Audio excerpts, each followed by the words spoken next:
And we are live. What is up? Greetings, ladies and gentlemen. Classic WoW lovers from around the world. Thanks for being here today. My name is Kargoz, and I'm joined today by the lads Sorrana and Taka. How's it going, guys? What's up, man? Good to have you guys here as always.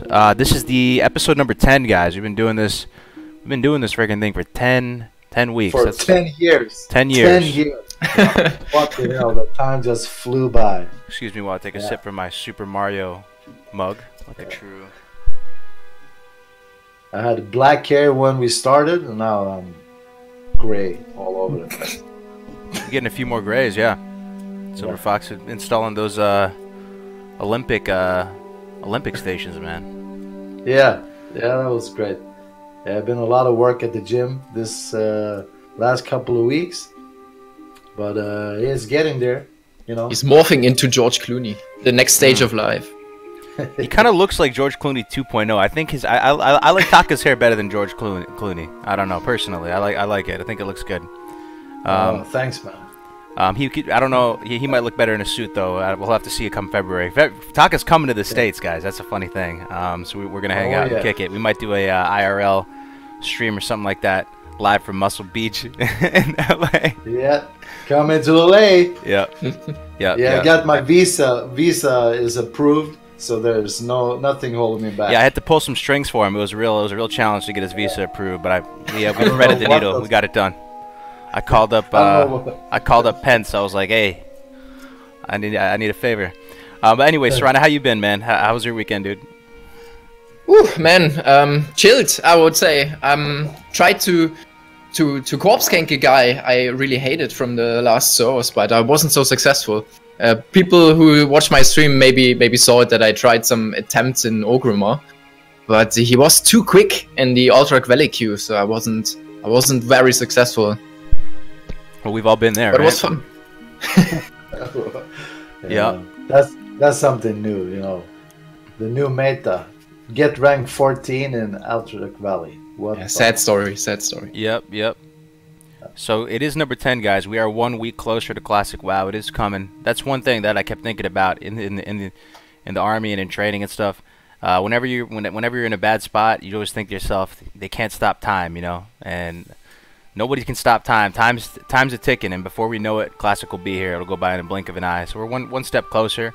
I think the hype, more or less, is a little bit low overall, I'd say right now, just because we haven't had a huge update or anything since BlizzCon. But you know, we're still fighting a good fight, doing our thing. So we got a good show for you. Thanks for being here. I know you guys got a lot of options as far as who to watch and what videos to watch, streams, whatever. But we're going to go through Classic WoW news, predictions, updates, things like that, per usual. Not a whole lot to report there, but we got some stuff. And then we're going to talk about a few interesting topics, the first one being Burnout. So, I mean, all of you watching right now in the chat, we've all suffered burnout, right? In WoW and outside of WoW, it's something that happens. And Sorrana was just talking about a second ago. You're getting, you know, it's kind of challenging to stay motivated in game right now, right? And yeah. In ND. So Exactly. So it's really hard for me at the time. Yep. We've all been there, you know. So we'll talk about that. We're gonna go over class matchups per usual. Taka thought it'd be a cool idea for us to all share some tips too, either PvP tips or BG tips or whatever, in commemoration of our 10 episode anniversary, so to speak. So we can do that. 10-year anniversary. 10 years, right? Every week is a year. Yep. In classic years. In classic years. Exactly. It's like dog years, except accelerated. So I thought it'd be cool to talk about potential, you know, problems in classic PvP, if there are any, what they are. It's a topic I'm wanting to talk about. I have a few things saved up for that. Then Alterac Valley, I kind of put that on there. We've had that in the backlog for a couple weeks, so we can talk about that if we have time. World PvP, we can take questions from you guys. We're here at your disposal, guys. We're just your little WoW public servants here. So let us get started. All right. So, news and updates, guys. If you remember last episode, I was talking about like this new Classic WoW interview update thing that came out, but it was in German. And thankfully, you know, these guys speak German, right? But now they have like they have the articles translated. You can look up. You can just type in Classic WoW News. It'll be like the first couple things that pop up. But I thought it was interesting. I was going through it, and I want to get your guys' take on this. They said a few things here that were interesting. For one, that they said the Classic WoW demo exceeded all expectations. For who? Yeah, I don't know, dude. That's the best question ever asked. For who? Yeah, right. Let me find this again. I have it up right here actually. They said, okay, the WoW Classic demo. You know, let me just put this article in chat for you guys too, so you guys can take a look. This is one. There's a couple of them though that are just like, you know, talking about this. It's with a magazine, so that the Classic WoW devs. It's so weird, like, that they did it this way, but they actually sat down with this German computer magazine called Computer Bild, and they did this, you know, this little interview with them. So if you see down there, it's towards the bottom, they say the WoW Classic demo that debuted at BlizzCon last year has exceeded expectations, and the development team is currently working with all the reported community feedback and bug reports. Exceeded expectations. Yeah, like you said. What do you guys think? Maybe in terms of people who tried it, like the numbers of people who bought the virtual ticket or something, or tried it on the demo thingy PCs on the panel, like on the BlizzCon. I don't know. That's actually a good way of looking at it. Yeah, that it might be that. I mean, if you look at like that the previous year they announced it, and the year now they actually put something together that really looks like 1.12, but you only see the flaws if you know how it worked back then. Yeah. So I think, like, from the looks, it was pretty impressive, I would say. I mean, they just copy pasted the MPQ data into the new client somehow. Right. But that could still be a lot of work. I don't know. I love when some famous like YouTuber or whatever tried the classic, and they took the best MMO ever made in history, and they made a character, they logged in, and they ran around totally alone for 30 minutes, and then they said, "I have no idea what all the fuss is about. This game is not even fun.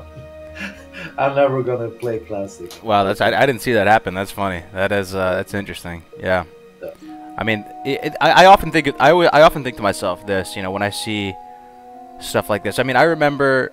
I mean, I think it's kind of fair to say that people that watch, you know, my channel now and a lot of the other channels that are sort of in the same ballpark are private server players for the most part, right? We play private servers, so I think to myself sometimes, like, are we in our own little bubble here? Maybe like 95% of people really love the demo, and that we're just, you know, this vocal minority. I'm not sure, but yeah, I don't know.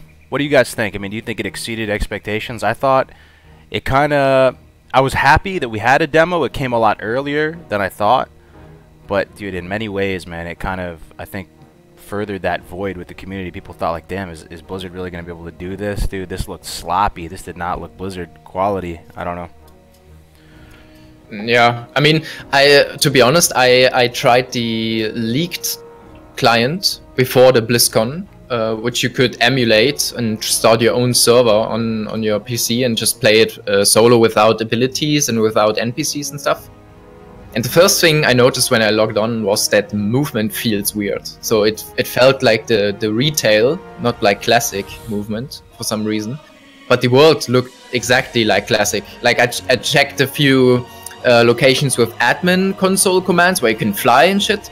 And even those places where you could not go normally, like the old CG behind the CG raid instance portal, that was still there. So, and a lot of those things, and that made the assumption in my head that they just copy-pasted the MPQ data where they have all those map files stored in the classic client right now, and made it somehow be able to be read by the new what is it, 7 point whatever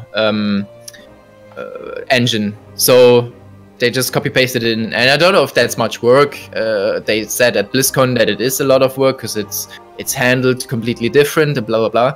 But still, it's like it's exactly the same. So the copy paste thingy is not a bad thing, because that could be a possibility to no changes, right?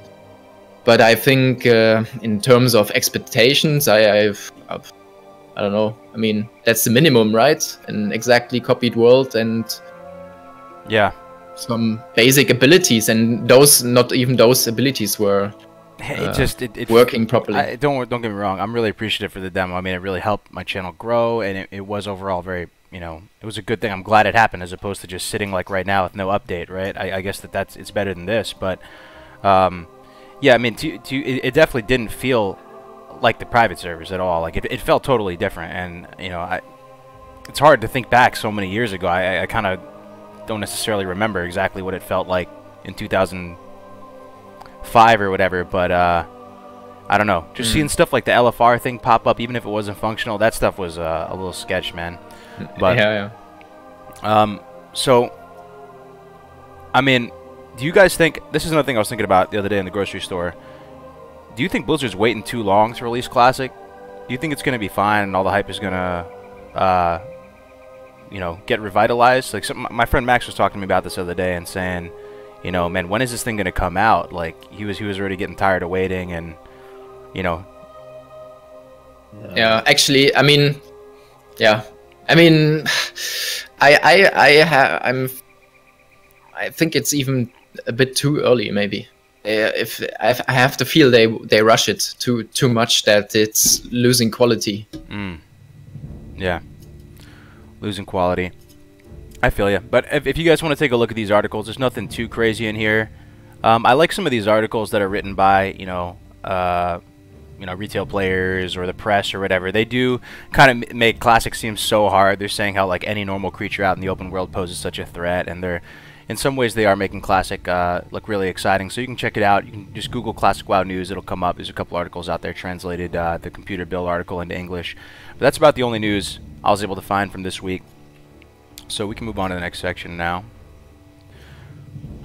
All right. So, Burnout. So how would you guys define Burnout? Taka, how you define Burnout? Well, I define Burnout by, you know, reaching a point. You know, I would say, like, the only thing that I always want to have in my life is a reason why. That's actually my life philosophy. You know, if you have a reason why, you can achieve fucking anything, right? But as soon as you reach a point when there's no why, when you wake up in the morning and there's like nothing you think about when you open your eyes, you know, that's when I feel like I'm burnt out, right? I need to have something, and if I log into a game, or as I'm going to log into a game and I have no reason to log in, I feel burnt out, right? When it becomes like boring instead of like, yo, fuck damn birds, so sexy, yo. That's fun, right? You know? Yeah, so but what makes it boring? Let's dig a little bit deeper here. So let's say you have a purpose. Your purpose is to get rank 14. What starts to erode at that vision? What starts to make stuff boring? The road to make it boring? Yeah. What starts to chip away at that dream? You know, for one, right off the bat, I'd have to say being around toxic players or something like that. People that aren't going to, you know, be good leaders and give you constructive criticism and, you know, to push each other. And so that's a big factor. I'd rather be the most famous, you know, number 2 than being the biggest fucking dick number 1, right? And I had this perfect scenario when I was a kid in school, and I, you know, was like way back in this running field, and I passed everyone, and then I was passing this last person who was number 1, and he kind of ran in front of me like a couple of times. I couldn't pass him, and when the time came for the, you know, awards, right, when the whole school was there, he, you know, he gave the 3rd place a medal, you know, in front of the whole school, and then they gave the first place guy a medal, and I was like, what the fuck? I'm number 2, I'm not getting a prize? Well, you know, okay, maybe that's how it works, you know. And then he started to talk about this amazing person who he followed running around, and just he built up this sick fucking story, right? Then after a while I realized that this guy is fucking talking about me. And yeah, so being number 2 might be worth so much more than being number 1. Yep. You know, I feel you on that, and that's a philosophy I've carried with me with some of the companies I've started in the past, and it is very much counterculture in a lot of ways. I would rather sacrifice a little bit of efficiency to have a team that feels appreciated, that, you know, is more, you know, cool with each other, has more social chemistry and stuff like that. And you know, I would rather take that 90% efficiency, but to have a stronger team, which in the long run may get you further than that team that's super, you know, optimized. But yeah, I feel you. I mean, what do you think, Sorrana? Yeah. I mean, I agree with you on the social aspect of that, and with your team and the people you play. I think even if they are too toxic and you just cannot handle it, you can manage. I mean, is it really worth it staying with those people just to achieve your goal, or is it maybe better to wait 2 or 4 weeks for the new ranker generation to grow up, and maybe they are much better in the social aspect, not so toxic, and it's much more fun to play with those, and achieving your goal a little bit later than expected, maybe. I mean, that's something you have to evaluate for yourself. But like in the general burnout topic, I think it's I have some of those symptoms. I don't want to call it that I have a burnout now, but I feel those symptoms of burnout in the game, where you log on, you really want to play the game, and the moment you log on, there's just nothing to do. You think to yourself, okay, now I'm in the game, I really want to play, but what can I do? Right? And with my character now on Northdale, it's actually the first character I'm not actively ranking. So that falls off, and this is really time consuming, so that's always a reason to log on, right? But now that I'm not doing it actively, I go raiding 1 day a week. Okay, I have to prepare for that raid maybe 1 day a week. And what do I do the other days of the week where I want to play? I mean, I don't know. Sometimes when I stream, I even find it hard to get good content into the stream, because like on Northdale, the situation is so bad that you cannot even get into a random Warsong with like different enemies. It's always the same 10 people. I mean, it's not always 10 people. It's so bad that you don't even get 10 people in a Warsong during a normal day week on the server. Same with AB.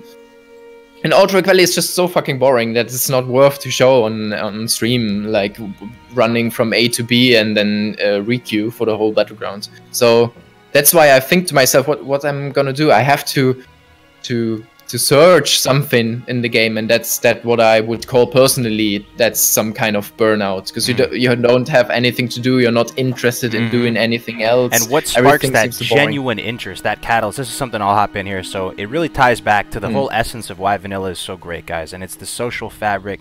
It's the conditions were set in such a way where the social fabric is so strong, and when I'm feeling the most motivated in game, it's because there is some rivalry, there is some sort of narrative at work, there's other people around. And for example, when I was on a long plane ride, I had the you know, that little test server you can set up to make videos and stuff, the little private server you can set up locally on your own computer, and I was playing on the plane, you know, running through Elwyn Forest, doing all this, but you know, without other people in the world, man, you start to lose interest, you know, and without other interesting people, you know, that's another thing of it too. So, you know, without that spirit of competition, without that story, without other people that you have good relationships with, both good and bad, I think that's a big factor to it too. Yeah. I mean, it's like what Sorrana said. Things like you can be on a team, right? In life or in a game, it doesn't matter. You can be the best team in the world. You're beating everyone. But if people are screaming at you, complaining at you all the time, you know, just bringing negative energy, I swear to God, it doesn't matter what the price is. It will still taste like crap once you get it. I have never ever felt. I mean, I play with a lot of different people, you know, a lot of different premates, and I don't work in a scenario where there's like no rewards for being, you know, making great plays and just being really creative. And also, this is for a lot of other people that think that you need to have this perfect setup, right? Especially on Horde side, you can take advantage of the fact that Alliance always have this same setup, and you can, you know, like we talked about sometimes, you can bring this caster cleave, which a pre-made would never accept that. You know, they would say this, you can't play like this. This is not a pre-made. It won't work, and exactly that's because, you know, that's why it will work, right? It's very hard to counter, and you only have to go to retail to look at this fact, because it's actually harder if you're playing arenas to go from, let's say, maybe 1600 rating to 1700, 1800 rating. It's much harder than going from 1800 to 2200. And anyone who says that's not a fact is full of shit. Because you're facing so many weird comps, crazy setups with these. You're like, this is not a real comp. You shouldn't be here. And they're gonna wreck you, right? Because you have no counter. You don't know how to fucking beat them. And even if they only have bursts for 10 seconds, you won't stay alive for 10 seconds. So I mean, sometimes playing the weird game will break the perfect game, you know. So being around people that aren't afraid to innovate and take risks and have fun, because I think there needs to be good balance too, right? Like, you need to be able to laugh, you need to be able to joke around. If it's too serious all the time, I think that does, you know, add to the burnout. And we've all been in expansions, right, where you start to raid. I remember, man, I was raiding in a guild called Lemmings and a guild called Zugzug back on I think it was Nerzul or something like that. It was during Wrath, and man, they were the best guild in the server. And, you know, it was super strict, like you guys were saying. You can't really talk or whatever. There's not much joking around. And, man, it felt like a job, you know. And sometimes, you know, in these different expansions, as you guys were raiding, it probably starts to feel like a job. And then each day, you'll show up, but just slightly less interested. And then it compounds. Then after a while, you're just like, fuck this, dude. And you just walk away from it because, I don't know. You need that balance, I think. Yeah, that's true. Even it's the same in... Yeah. Sorry. No, go ahead. My bad. I'm talking too much. Good. What did you say? It's the same in any, like, it's still a game, right? You want to have fun, that's why you log on. And I'm one of those guys who thinks there are those moments where you have to be serious for quite some time. Exactly when you have those little time frames in a pre-made where you have to beat the enemy pre-made to break it, to make your free farm all day, and then you can fool around for 23 more hours, right? If you invest that 1 hour into seriousness. Same with your raid. If you fuck around pre-raiding, if you fuck around whatever and do that 130-minute BWL clear and do it really seriously, it saves time for everyone, just being those 30 minutes, right? Investing those into seriousness, and then after that you can fuck around at Oni in CG, doing whatever, wipe the whole raid, but still you have those little time frames where I just think it's more useful for everyone to just work together for like that 1 hour, be serious, and after that you can have as much fun as you want to have. So there has to be a balance too between not wasting people's time too, right? Is what you know, because if you fuck around too much, then it starts to get people pissed. Yeah. Especially like in raiding, if you wipe, I mean, it's more chilled if you do it like on a slower pace, right? But you need more consumables when you wipe more. You need to farm those consumables, and at the end you just invest more time off the raid, just instead of just concentrating and doing it the right way first. That's my mentality. So I mean, it doesn't mean that anyone has to yell at you and to insult you if you did a mistake. This just happens, and there's no use of that because it happened. So yelling at you won't make a difference. So it still should, there should be the balance. Just thinking of that game should be fun and just make it efficient. Yep, and make it efficient. So I'm curious with you guys. So have you guys heard about the personalities, right? Like people say, "Oh, you have a Type A personality. Oh, you have a Type B personality." Have you heard these expressions? You know, Type A is more like anal retentive, super hyper organized, hyper efficient. My fiance, super fucking Type A, like 100%, dude. Like everything planned, got a little book, everything good to go, schedule for like 6 months out. Taka knows about me, man. I'm about the furthest thing from a Type A. I'm a Type C. I'm a Type D. So you know, we're polar opposites there, and I'm thinking about like a raid structure. You have the super strung up, squared away Type A badass dudes that go in there, super robotically clear stuff out 30 minutes. That does seem great. And then you have the Type D dudes who are just lackadaisical, fucking around, wiping on trash, whatever it is. I don't know, at least for me, ideally, for me to be in a position where I don't think I'm going to burn out, I'd like to be somewhere in between. I don't know if I would want to be in the super strung up one where nobody's talking. And personally, I would be okay with fucking around a little bit more in the raid setting if it means everyone has a good time and stuff. But that just may be in a minority there, and especially with someone like you and Taka, Sorrana, you guys have a lot of experience. Maybe it would just piss you off a lot more with any of people messing around. Do you guys want to be in that super Type A one? But hey, I mean, I would say that I'm the person that talks the most in a raid. Maybe true. I also heard you AFK a lot. Who told you that shit? Nobody. Who's the motherfucker talking that? Somebody There was a messaged me, meme dude. yeah. Some Dyna Paladin or something, dude. He messaged me. He's like, "Yeah, dude, Taka AFK all the time." It was funny, man. What Paladin? What Paladin? Oh man, I forgot. He messaged me, bro. He messaged me. He was joking Maybe around Josh? though. Josh, motherfucking Swedish traitor. Maybe?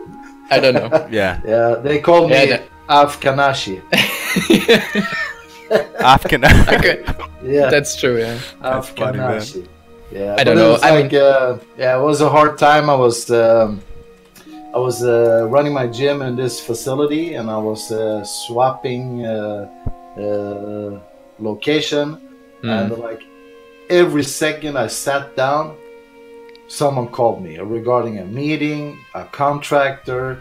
It was insane. So it eventually made me stop raiding because I felt like I'm always shit and I'm pissing off everyone.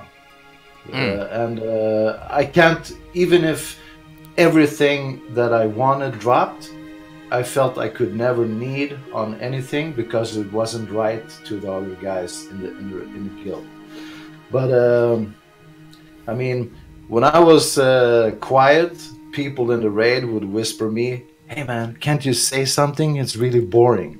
Everyone is so quiet. Can you please talk a little?" Yeah. Word. So I mean, keeping the, you know, the happiness going when you're killing trash, and then 100% focus on, you know, boss fights. And I mean, if we're doing a speed kill, you're gonna keep people motivated. Then you're gonna say different things. You're gonna say, "Keep going, push, you know, faster, pop this, la la la la la la la," you know. Yeah. Then you motivate people in a different way. But like Sorrana said, when you're having fun, then have fun, right? Talk shit about people like Tony. Don't heal Tony. Who the fuck is Tony? He's talking about Tony, dude. Tony the Tiger? Tony Montana? Yeah, he's like this warrior that always dies. Then he's complaining to the raid why he didn't get healed. It's the meme in every raid. There's one guy that always is dead and like blames everyone else. That's funny. Yeah, you need that one dude in the raid, dude. The comic relief in the raid. I've been there before.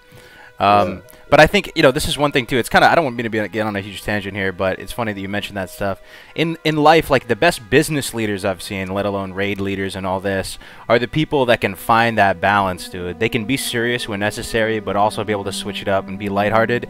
And then when there is an issue in the raid, someone's not pulling their weight or whatever, they're able to handle those situations with finesse and not like come off as a toxic piece of shit where the guy wants to go off and fucking hang himself in the closet. You're just you're giving him some advice, and you know, and being empathetic and telling him what's going on, and those people, you know, keep, you know, you're able to handle it with grace, right? And not come off as a dick, but still correct what needs to be corrected.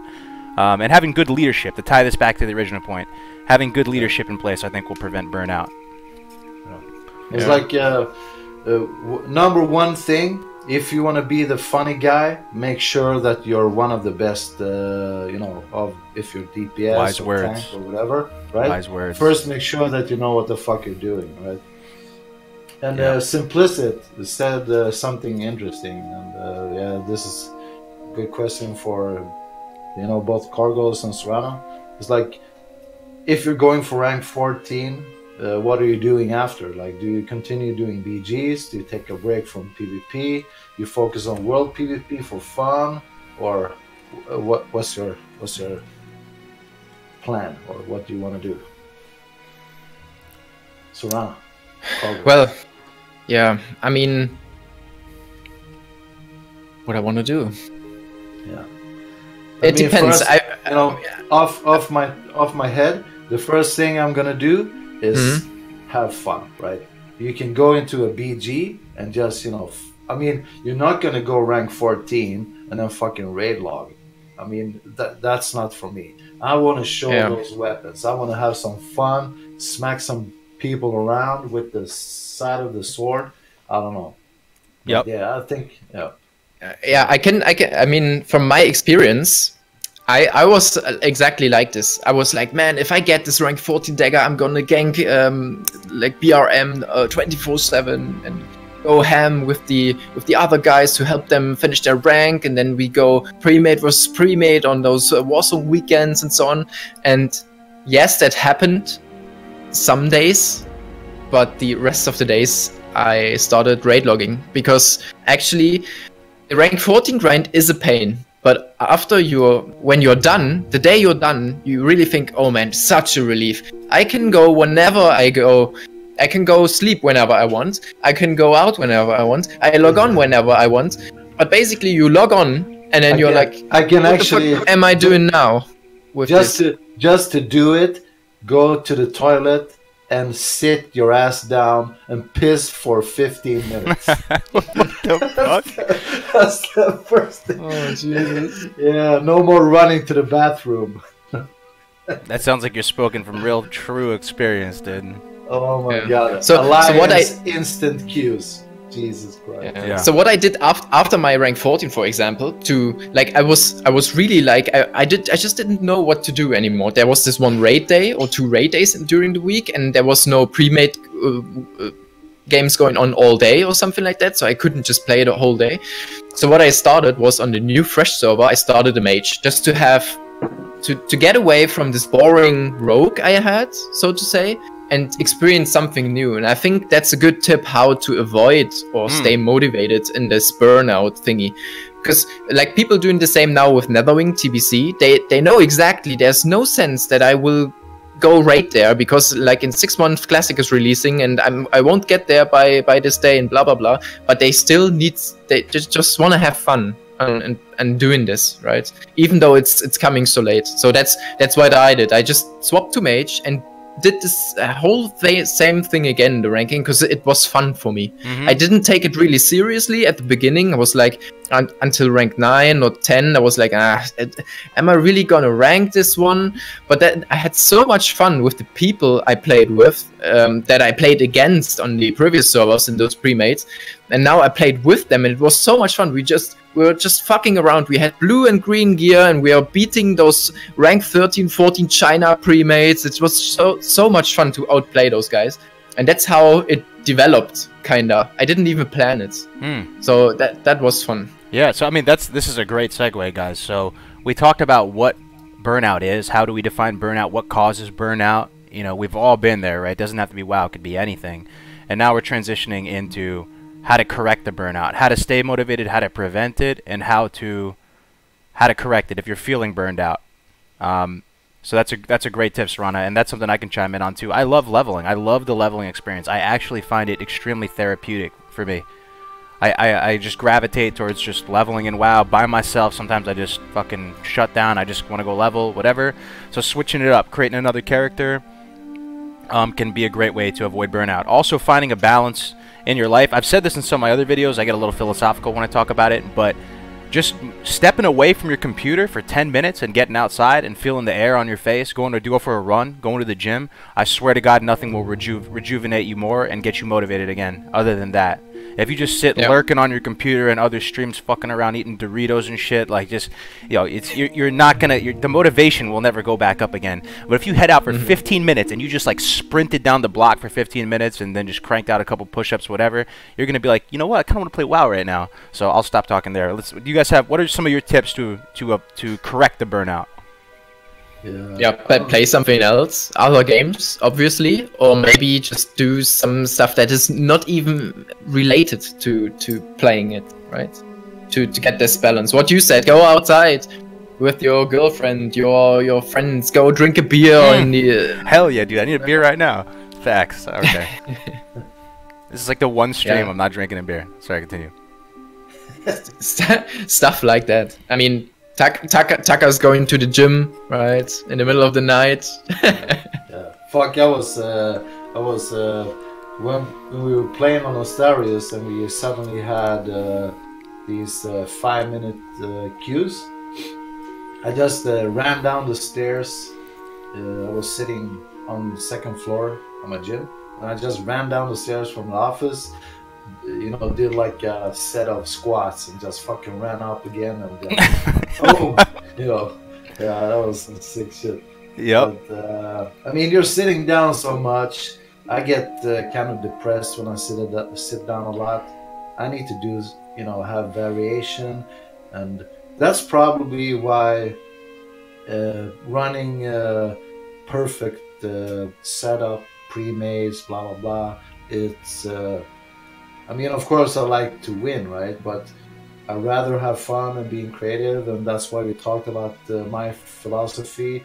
That I like this whole thing, like Brad Pitt in that movie, Moneyball, where you kind of you don't have to teach everyone to do everything in a BG. You just teach that mage this one thing, and he's, you know, if he learns that one thing fucking perfectly, and he knows when to do it and how to play it and just be, you know, this playmaker, then suddenly you have this perfect team, right?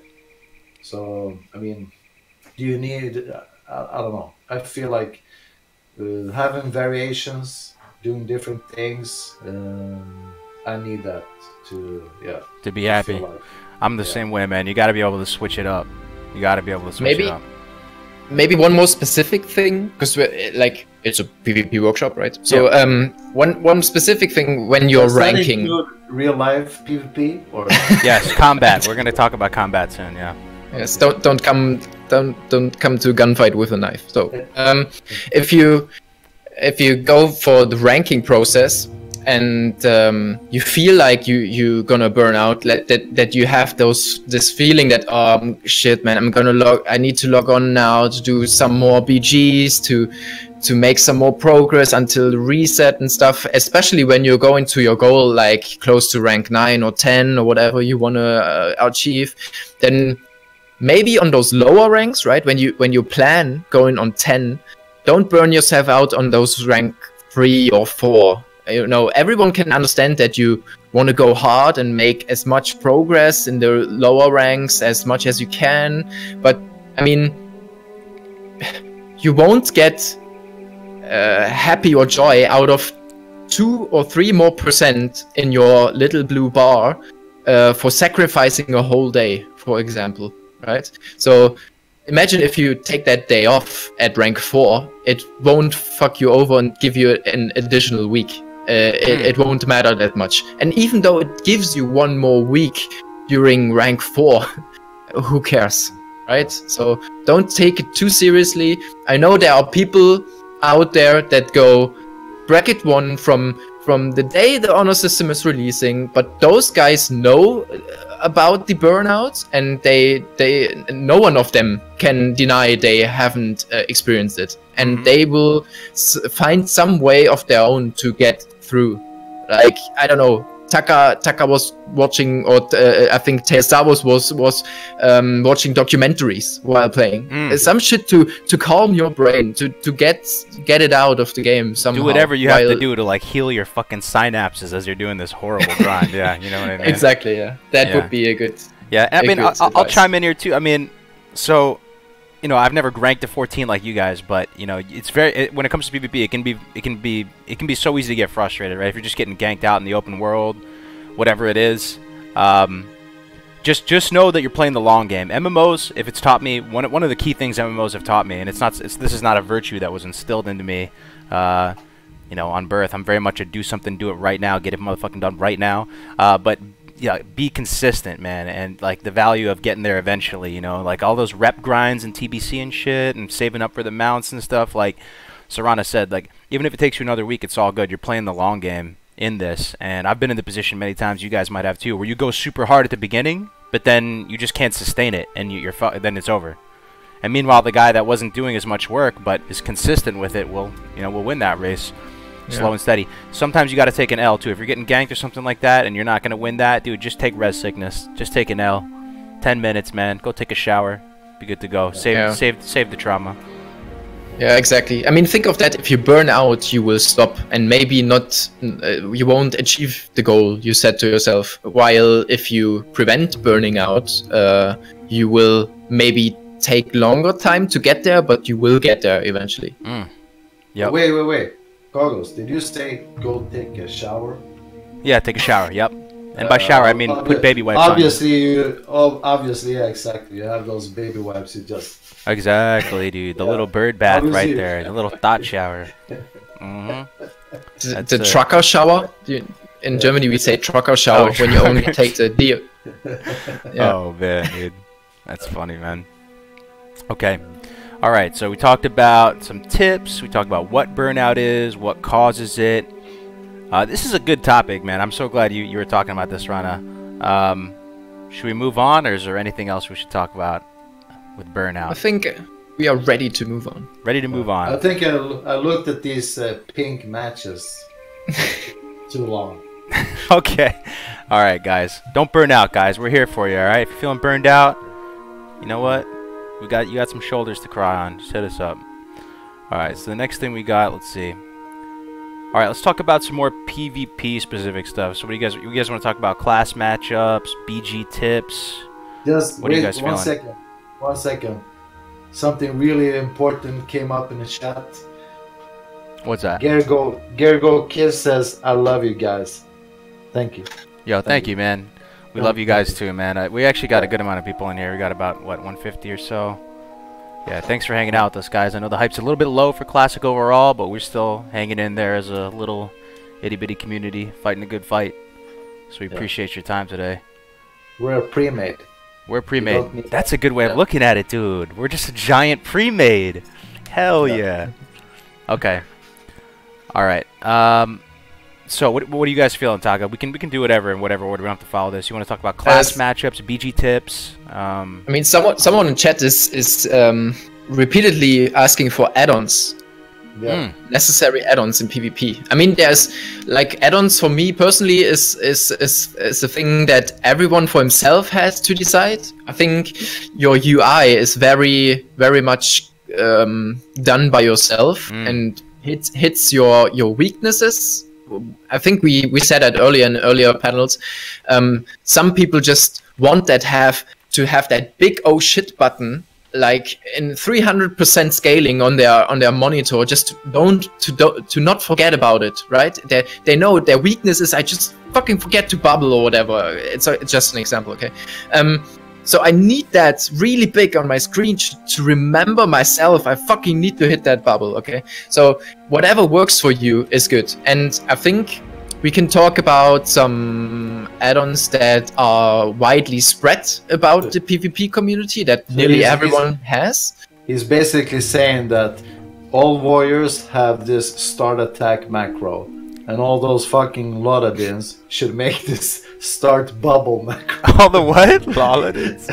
It is like every paladin should have bubble heartstone in front of all their abilities. Okay. Just one giant. So That's a good tip. So let's say, Taka, what add-ons would you say are the most important you use while ranking? But maybe not class-specific ones. Just general add-ons that you could take a use out of in PvP. Can you think of any?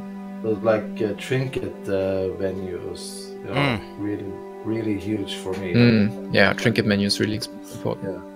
I mean, really important for hunters and rogues, right? Because you can trinket swap so fast while vanishing and stuff. Yeah. For me, I mean, in any aspect of the game to be successful, I love setting up either dominoes or whatever to have your cooldowns right in the middle, like around my character. That's like you said, it's very personal though, right? But I like to track my cooldowns right front and center visually, right in front of me. So I'm able to, you know, just keep, because that's where I'm looking, right? So I just keep it right within my line of sight. Also stuff like swing timers, you know, shot timers, auto shot timers. That's really important, especially for hunters and for warriors. To time your swings, you can do the, even PvP, you can do the hamstring kiting stuff. Oh yeah, did you watch really Monkey important. News? He's literally hamstring kiting motherfuckers all day. Yeah. Really important. Yeah. And I think there are some basics add-ons that everyone is using these days. First off, it's fuck, I forgot the name. Taka, I don't know. We didn't use it on Lost. It's the ranking add-on. It basically shows you in a list. Honor Spy, exactly. Yeah, I couldn't think of the name. Honor Spy is one of the most basic things you need these days. It just gives you a great opportunity to see the competition. So what it does is everyone that is passing you, the add-on is actively inspecting those people and just saves the honor they have, the current honor per week, and reset. So what you get is a big list from everyone you passed and inspected and how much honor they have currently. So you can see a list of who's number 1 and who's number 10 when you're high ranking. How accurate is that, dude? How the fuck does that even work? That's insane. It's pretty accurate though. But like I said, if you are in the group and someone in that group is inspecting someone, then it shares the information with everyone in the group who has Honor Spy. Wow. So it's a very hardware heavy add-on, I would say. It is FPS heavy even. Because it saves so much data, but it's really accurate when you pass those people. I mean, most of the serious PvPers, they will queue from one point or one battle master, and you will meet them eventually, and the add-on is automatically inspecting them once you target them or someone else is targeting them. You don't even have to right-click inspect them for that to happen. So yeah, that's Honor Spy. That's the first thing you really need when you go hard. Second, I would say is BG. Wait, will that work? One quick question. Will that work at the lower levels too? Like, let's say you're just trying to go from rank 3 to rank 4. Like, is there a way that Honor Spy can pretty safely guarantee you that you're going to reach your goal for Honor? Well, it's not. Yes, I mean it doesn't guarantee you anything. What it does is it just provides you information, right? You don't have to especially one guy that you want to inspect and see how much honor he's ahead of you. It's just creating a list of everyone, and you can always, even if you're rank 4 and like bracket 6 or whatever, you will see yourself in a ranking. So you will see the top guy you ever inspected, and you will see the yourself in a positioning in the ranking down there. So that gives you a rough idea where you are in the PvP pool for this reset for this week right now. Nice. I just want to say. I'm sorry, all paladins, if I came across as hating on paladins, but I'm not. Every warrior needs, behind every great warrior, there's at least 3 great paladins. There's a subpar paladin. Oh, yeah. Sorry. Thank you for all the bubbles, troubles, freedoms, and the heals. Yeah. Yep. As you guys are the ones that keeps me alive when I'm front running, and you know. As a real quick point, Taka, would you, if you had to pick one healer to be by your side, who is it as a warrior?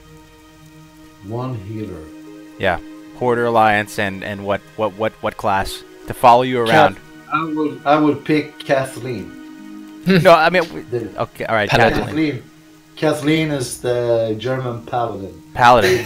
Who deadlifts like 350 kilos or something. Is it just because of Kathleen, or you think the class synergizes the best with warrior? Like, what class do you think would be your favorite personal heal bot in a BG, just following you around everywhere?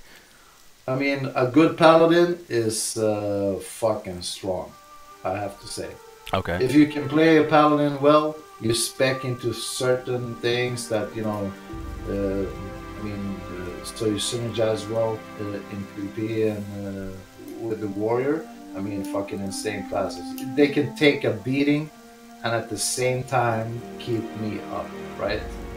Mm-hmm. Which is, yeah. Take a lick and keep on ticking. That's right. Yeah. But I mean, priests are really good.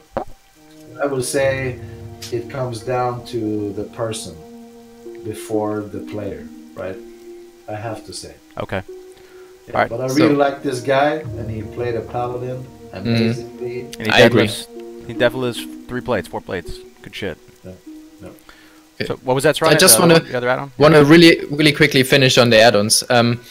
There's only one more I would really suggest everyone to get. It's BG enemy frames. It's basically a better version of enemy frames add-on, and what it does is it shows you every horde player in your vicinity, what is close to you. The guys you could target basically, and even though you are in Warsong somewhere hidden, it shows you the incoming. You don't even see that guy somewhere, but the add-on it knows that he's in range, in like 30 or 40 yards range, whatever. So it shows him up. So you think you know there's someone coming.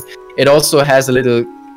It is most likely you could think of Gladius, you know, the arena add-on where you see those 3 players. It's basically a Gladius for Classic with up to 15 slots for AB. And what it does, it gives you some more. It shows the cast bars of those people, the HP, their names, stuff like that. And you can even see the HP of flag carriers. For example, it gives you in Warsong the opportunity to automatically post in the battleground chat the HP of a flag carrier while you focusing him down. So the add-ons will post enemy flag carrier at 40%, at 30%, 20%, kill him now, whatever. So it broadcasts automatically to your team, and that is really important when you play with pucks, for example, because you can't yell at them in Discord, hand in the flag, I'm killing the flag carrier. And that's nice to you, right? As a rogue, if you're just sitting in the flag room, you may not be totally up to date with everything going on. So if you're getting those alerts saying the flag carrier is at 20%, 10%, something like that, you can plan accordingly, right? That could probably help you with your game plan, buy a little more time or whatever. Okay. Yep.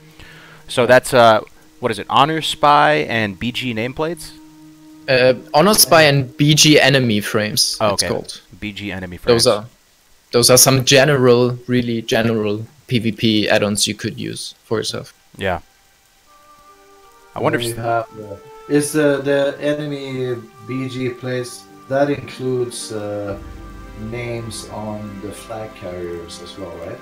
Yeah, you see, like in Warsong, on your top of your screen, you see the number of flags that have turned in, like the score of the game, and the add-on just puts a name of the flag carrier beside that flag that is carried at the moment. So if the horde flag carrier is named Takanashi, you will see a Takanashi besides the horde flag, and you can even click on the name, and when he is in range, you can target him with that function. So it comes in really handy, and you see the percentage of his HP wherever you are. So if someone who can target him in the game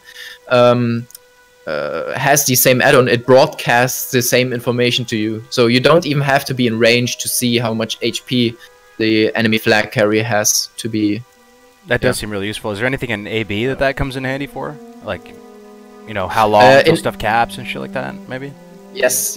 In AB, there is a BG helper add-on. That's what I use during ranking, but I think... I don't know what other add-on is doing it as well. there was I use BG Helper, and what it does is just it also mod UI is doing the timers. It posts it just shows you when a base is capping over. In AB it's only 1 minute, so whenever someone capped the flag in AB, it takes 1 minute to cap over, unless someone else interferes with it, of course. And the same in Aldrock Valley, when you cap a bunker, it's 5 minutes, or a tower. And it shows you the timer as well. That was the BG Helper add-on, but there are many add-ons that do similar stuff. So maybe go look around on Google what fits you the most, but you should get one of those add-ons that shows you a timer of bases capping over in AB and Aldrock Valley for the towers. Yep. Also, add-ons that can track your cooldowns and and announce to you when they're going to come back up is pretty nice, or give you some kind of visual representation. I use a big add-on called, is it the, what the fuck is it called? Pulse. Pulse, maybe? I mean, Trinket menu does the same with the trinkets for you. It announces when, like on the 30-second timer, when especially on use trinket is ready to use on the 30 seconds of cooldown, it says you nifty stopwatch is ready to use. Then on the 30-second timer you can swap it, so because you have to wait those 30 seconds anyway on those use trinkets. Gotcha. And it even does a sound, some weird sound. All right, that's some good stuff right there. So we covered it's called Jim's cooldown pulse. Mm-hmm. And then what does it do exactly? It's like you can put the cooldown, right, when it's finished. Yeah. When it's ready again, you get this big fucking thing right on the. I mean, you can make it how big you want it, right?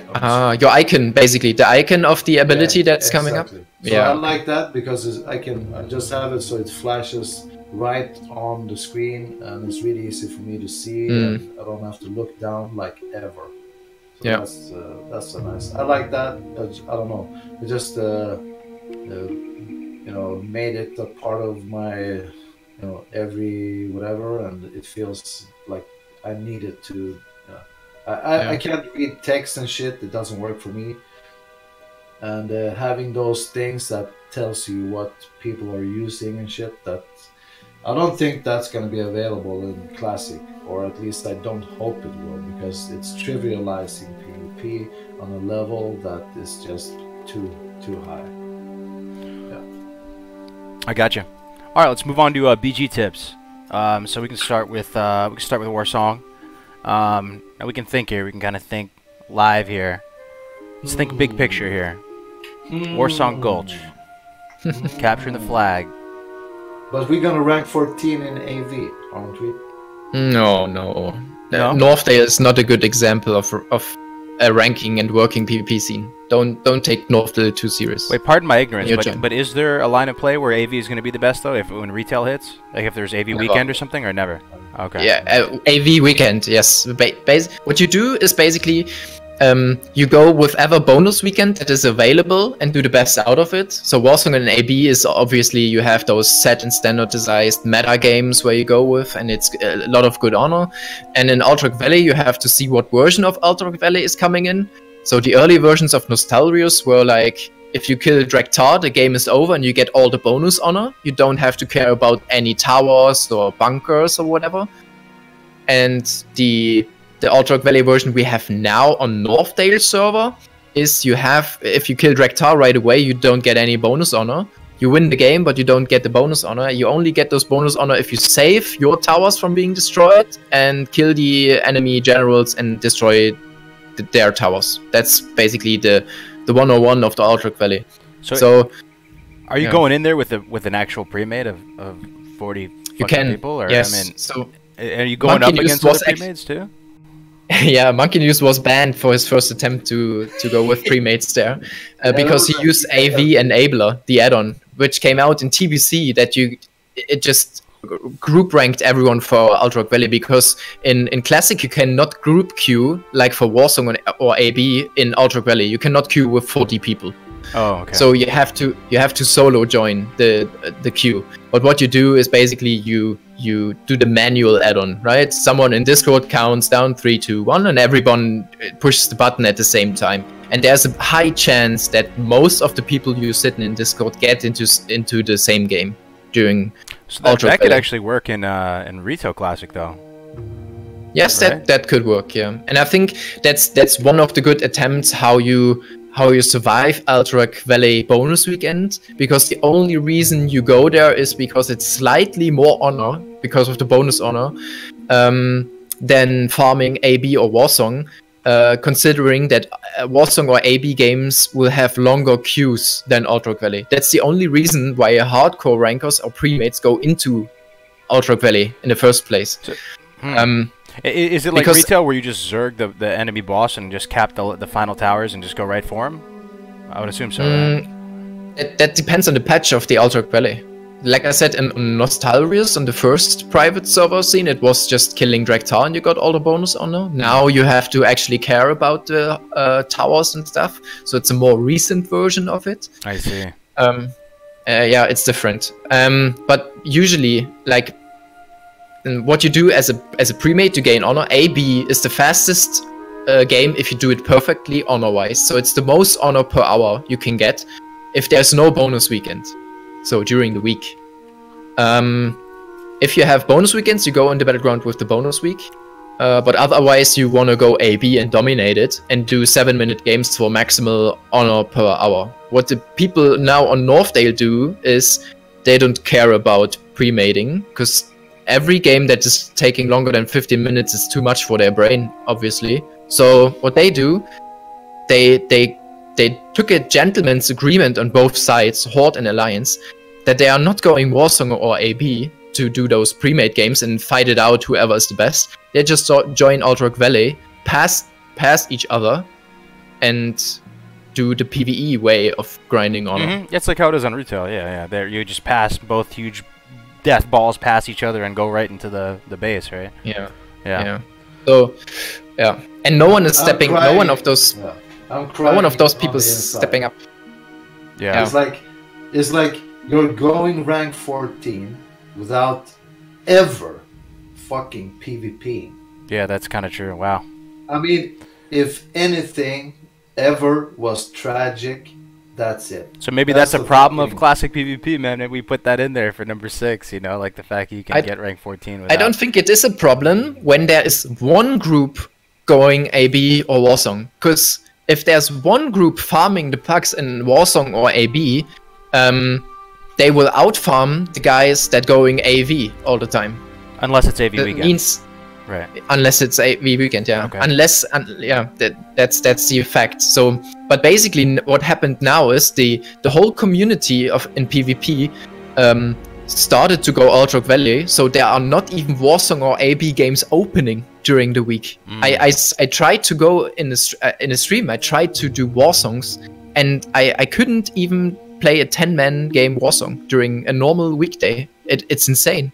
There's not even one Warsong on a 7.5k pop server where you could just have some fun. It's so sad. That is really sad, yeah. On such a densely populated server, you can't even play a freaking game. Good highbrow game. Now, so if you are super tryhard though, like you were saying, so you pretty much just follow the weekends. If it's AV weekend, AB, Warsong, that's what you're ranking on. You know, yep. The hardest. Okay. And then you go AB during the if there's no weekend, like from late Monday to late Friday, it should be in Classic. Then during those days you go AB. So AB generates more honor per hour than Warsong? Yeah, it's 1 minute quicker than Warsong. The perfect AB is 1 minute faster than the perfect Warsong. Interesting. Well, okay, cool. And it adds up during the day. Yeah, that makes sense if you're doing it hundreds of times. Yeah, definitely. Okay, so so maybe you can make a play-by-play. How does a perfect AB unfold? An Arathi Basin, for those of you guys not understanding what we're talking about here. So Arathi Basin, the battleground. In an ideal world, how does that strategy unfold? Perfectly executed. You go in to the AB. The opposite side sees your names, and they shit their pants. They hide in the house, and you cap all bases, and then you go kill them at the graveyard. So that's what we're talking about with a perfect AB. They're not even moving, so everyone just goes beelines it right to the node. They cap it as fast as humanly possible, and there's no defense. They're like chickens, and you're the fox, but there's 15 of you. Yeah. But you still have to prepare it. I mean, you have to prepare it a few times a day, because I say every day when someone stands up and wants to grind their like rank 10, they have new motivation. So you gotta break them first. It sounds really rough and mean. They're trying to avoid the burnout, dude. They go to the gym, they go get themselves a nice burrito, they take all of our advice to heart, they're feeling motivated, and they come in the next day ready to take you on again. Yeah. So you have to fight the pucks. You will see many and always the same pucks in during the day, if there's no pre-mate. And you have those guys try at the first 4 times to get as many bases as they can, even though they see the high ranks in helmets, and eventually they will turtle in one base to get those 1 honor tick, and then they will eventually give up to make the game end soon, so they get their marks, their bonus marks for losing the game. But that's bad for you, because like a 4-to-1 base game takes around 20 minutes. No, 15 minutes, around 15 minutes, and a perfect AB is 7 minutes, so it's double the time. Wow. Compared to a 5 cap. And what you want to do is to prepare your whole team for the 5 cap. So you set the groups of players for the 5 cap. You say, if there's no one at your base, this one guy stays and mounts down, like dismounts to cap the base. Everyone else stays on the mounts and just go for farm first. And for 5 caps, you don't have anchors. So the guy that is usually supposed to anchor the base and defend it, he's just capping it and then just joining the Zerg for the farm cap. You have to be... The perfect game is... I mean, obviously the Horde will be first at farm, just because of the battleground structure, right? But you have to cap it before it caps over the first time. Because we said if someone caps the base, it takes 1 minute to cap over. And because it's neutral at the beginning, it takes 1 minute to count for as a Horde base, right? And in that 1 minute, you want to be there and cap it over, so it takes only 1 more minute. You don't have to wait that extra minute as a neutral node, right? As a neutral node. That makes sense. That's that 1 minute. That's the 1 minute that makes it more efficient compared to Warsong. So what I'm getting from this too is, like, let's say that the other team is fighting back, and their motivation is restored. They got all their buffs. They're good to go. They're listening to music, and they want to fight, right? There's no super clean win then there, right? Like, it's gonna drag out, and it's just gonna be, you know, bouncing back and forth to bases, getting capped. Is there a textbook, you know, scenario when you're fighting another strong team? It seems not so much. I don't know. What do you think? Yeah, I mean, if you fight another pre-mate, your goal is to 3 cap at least, and take the slow game at the first time you meet them. So and then you can evaluate if you win it 3 game with the safe strat, where you put your 2 anchors on every base, and then you just rotate between those 3 bases, because it's a lot easier to defend those 3 against like the enemy pre-mate if while you have 4 bases and shit. So you go for the safe 3 base strat, and then you can see, do they give up? Do they develop new strategies? Do they fight the whole game? And from there on, you can just work with them, I would say. So if it's a really close game where it goes back and forth and you win by 10 or 20 ticks, something like that, points, I mean, you would basically go for the same 3 base game strat the next game to ensure another win. Okay. And you do that 10 times until they eventually give up, because it's slow on them. Yep, and there's a certain breaking point, right? Because you're saying if you know you're going to lose, it's just better to concede fully so you get your mark faster, right? So there's almost an incentive to lose quicker in a way. As a puck, I would agree. If you are random and not a pre-mate, I would agree. If you are a pre-mate, it's different. Really? I would say... Okay, so you want to put up a little bit of a fight, even if you think the math isn't going to work out in your favor? Yeah. Okay. I mean, yes, because the thing... if you roll over once, the enemy pre-mate will acknowledge and it's like they this will stomp bully. you. It's like this bully Yeah. in school, you know. When these 3 motherfuckers, they're waiting for you after school. You know you're gonna get the shit kicked out of you, right? Mm-hmm. You know what I'm talking about. Mm-hmm. You all, no matter how strong you were in your life, whatever, you had a situation where these motherfuckers wanted to kick your ass. Mm-hmm. And you have a choice. You can either lie down and let them kick the shit out of you, and they're gonna kick the shit out of you every time they see you for the rest of your life. Or you can aim for the biggest motherfucker in the group and kick him right in the balls with all the power you can muster, and at least leave laughing. Mm-hmm. You're gonna go down, no problem, but I'm gonna go down laughing. Or you get your boys to camp in the bushes with some slingshots. And then maybe, if you're lucky, you have Sorrana in the back, and right when you kicked him in the nuts, he gets the poof, and then Kargoz shoots his arrows from the side, and they're... I'm taking away right now, so you don't want to roll over and die. Like, you have a certain brand. Yeah. There's almost a brand in Classic around your pre-made. People know that even if you're going to be able to beat Sorrana's pre-made, they're going to make it fucking painful every minute of the way. Like, they're not just going to take it, you know? You're not going to break them that. Yeah. You have to think it like this. They are not competing with you in honor, because faction-wise, there is.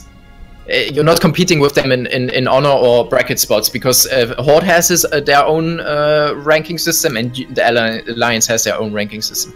So whenever you give them a hard time, even though you lose, they have a slow progress. Think it like that. If there is a second Horde pre-mate that is not as good as their top tier bracket that is beating you, while you give them a hard time, the second pre-mate on their side is just out farming the number 1 pre-mate, even though they are maybe worse.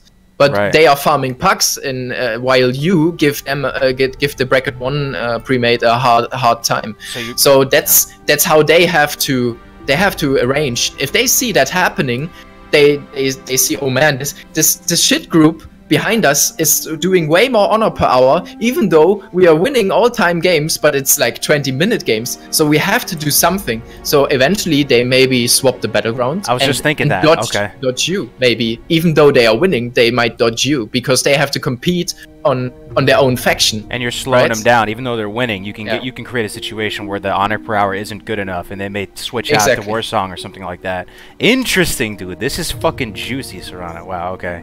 All right. So this is a question for Taka, because Taka had those maps the other day with the triangles and shit, and like it's all just trigonometry and stuff. Like, so in AB, you did, man. You sent me the maps. I saw them. There's like freaking isosceles triangles everywhere. Warrior. So we smash. In Arathi Basin, correct me if I'm wrong here, the triangles are based around the center point, right? You want to have map control, and that main map control is created by control of blacksmith, right? So the triangles that you're drawing out have blacksmith as one of the corners, pretty much all of them, right? Because there's no triangle to be made, you know, between.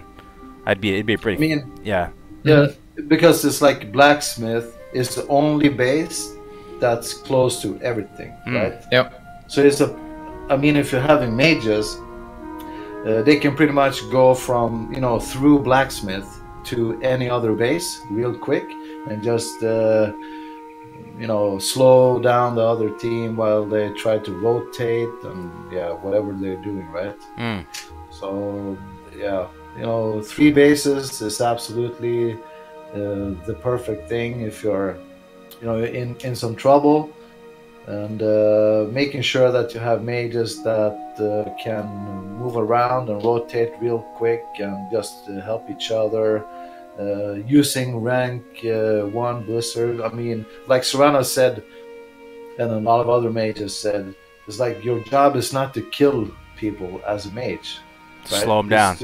Yes, if you're slowing down 5 people or 7 people that's trying to rotate, their game is, they're never going to take your bases. Because how can they rotate when you can reinforce that base faster, right? Yep. It's not going to happen. We talked also, you have the base, which means that if you have a guy counting the rest timer, you can time it perfectly, and even if you die, you have 20 yards to run to reinforce the base again, right? Yep. Yeah. So we talked about this before, guys. Mage's primary responsibility in Arathi Basin is to be at the choke points. So at the roads that branch off and connect to multiple nodes, they're sitting at these choke points and they're just trying to slow people down and to throw freaking spanners in their game plan. Meanwhile, Taka's rolling with the pain train, probably at Blacksmith, with the Eye of the Storm. Sorrana's chilling at Gold Mine, holding it down.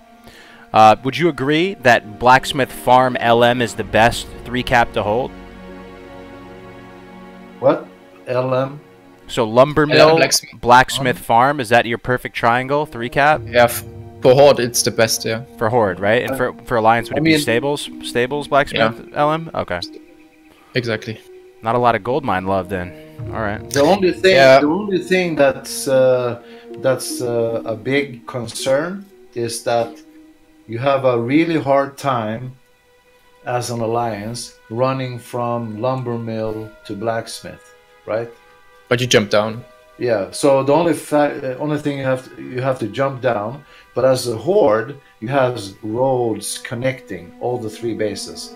So that gives the horde this slight advantage to move around a little bit more effective.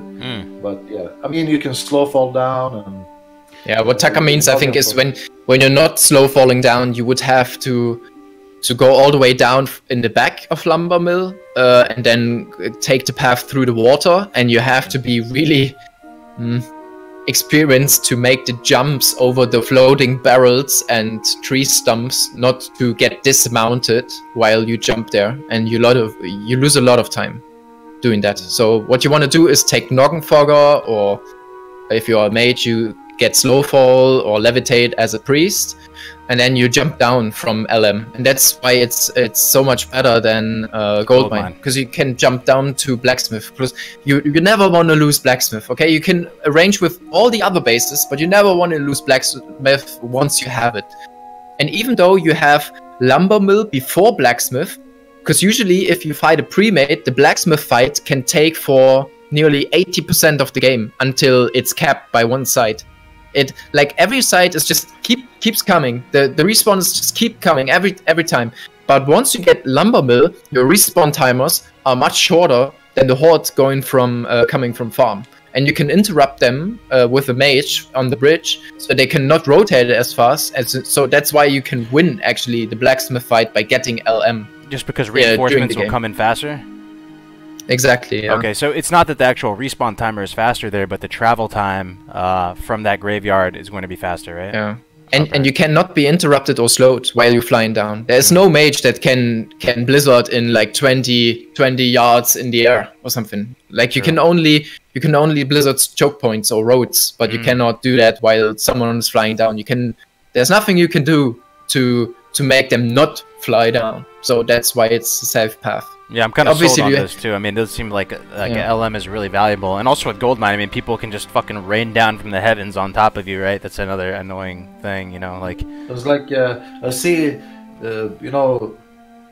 as the pre-mates got more and more effective, we saw this happen more and more often in AB. When in late Nostarius, right?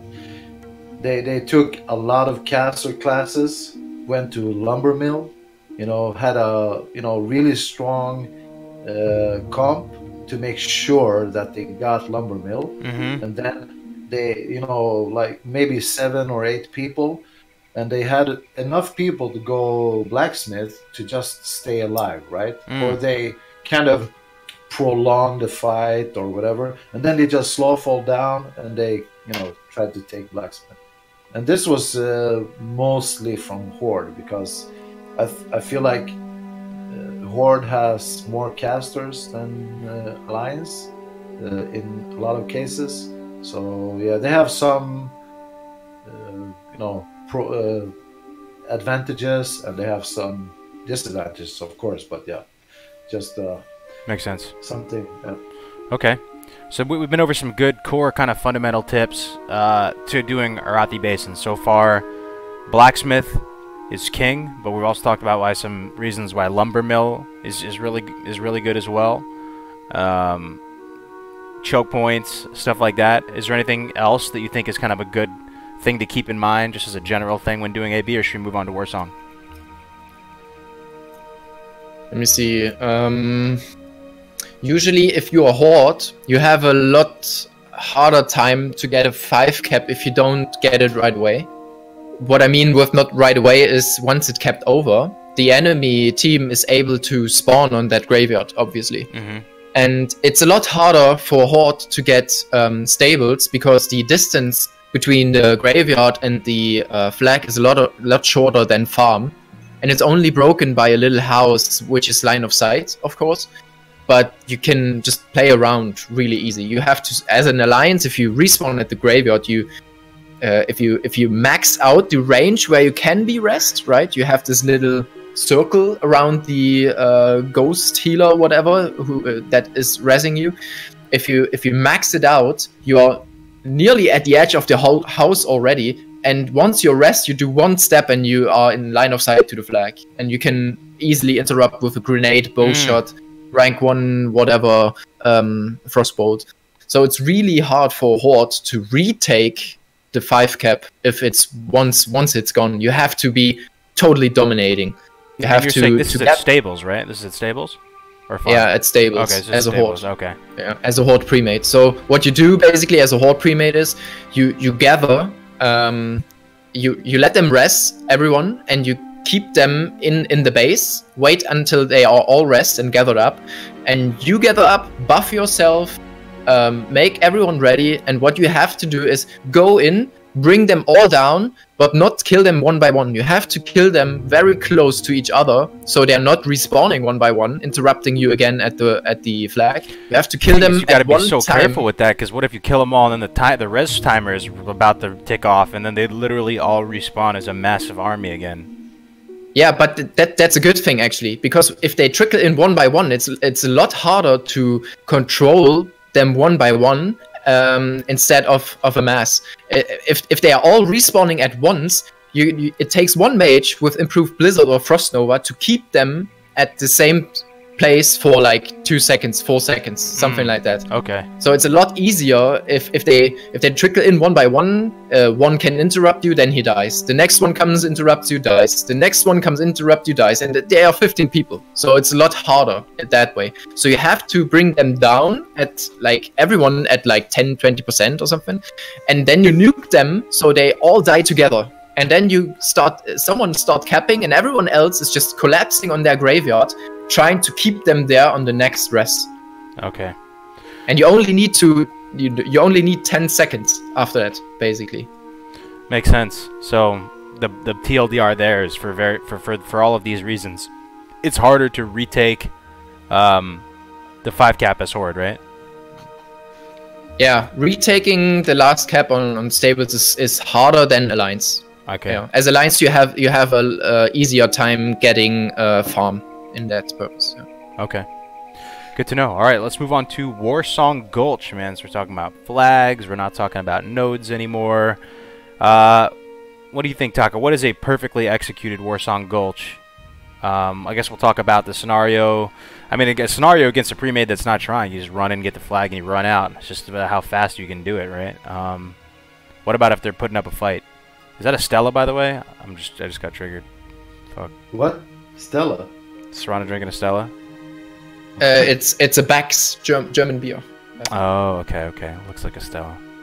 All right. Well, I mean, I don't know how to answer that question, because I like that. When I talk to this guy, Greg Hughes, he kind of refers to me as the Wayne Gretzky phenomenon. It's like they asked Wayne Gretzky to explain how he scores goals, and he's like, I take the puck and shoot put it in the net. Goal. Okay. Yeah. But I mean, I'm kind of like, when I'm in there, I kind of see what I have to do, right? And then I try to make others, you know, their job easier.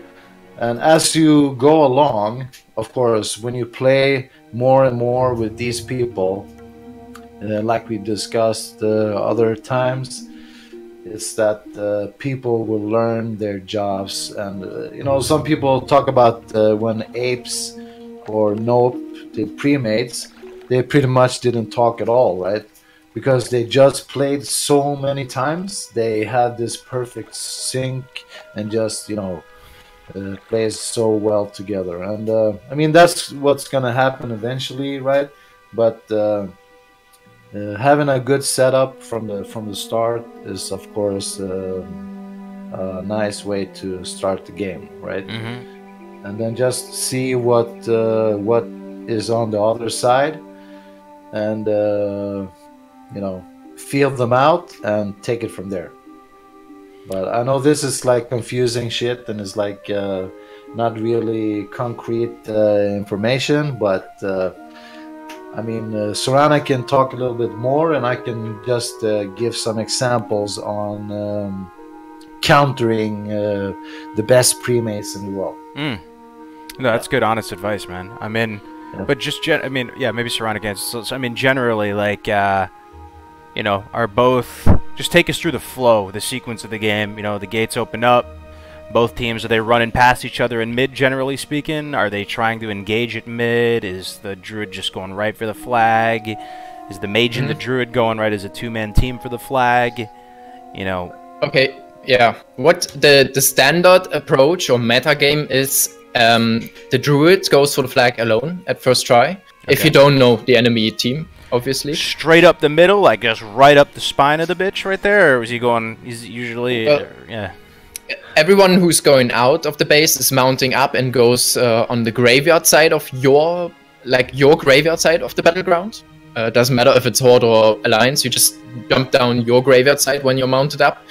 And the druid, the Alliance druid, for example, or doesn't matter what side, but the druid is usually taking the shortest route to the enemy flag, which in that case would be staying on the mount as much as possible, maybe going up the enemy ramp and then take the flag. But the problem is, the enemy pre-mate won't just let this druid into their base, obviously, okay? Because they are in midfield, so they want to intercept that druid.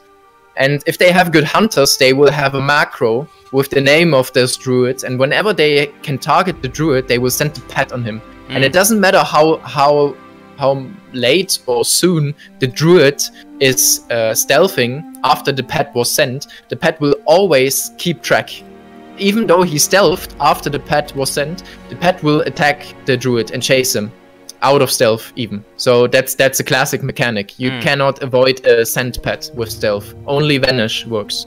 Okay, so druids have no vanish. Let's break it down a little bit. Already there's so much juicy information right here. So you're saying that standard metagame is that both sides are positioning in mid. They're not running by each other. They're actually going out and setting up some sort of formation out in midfield.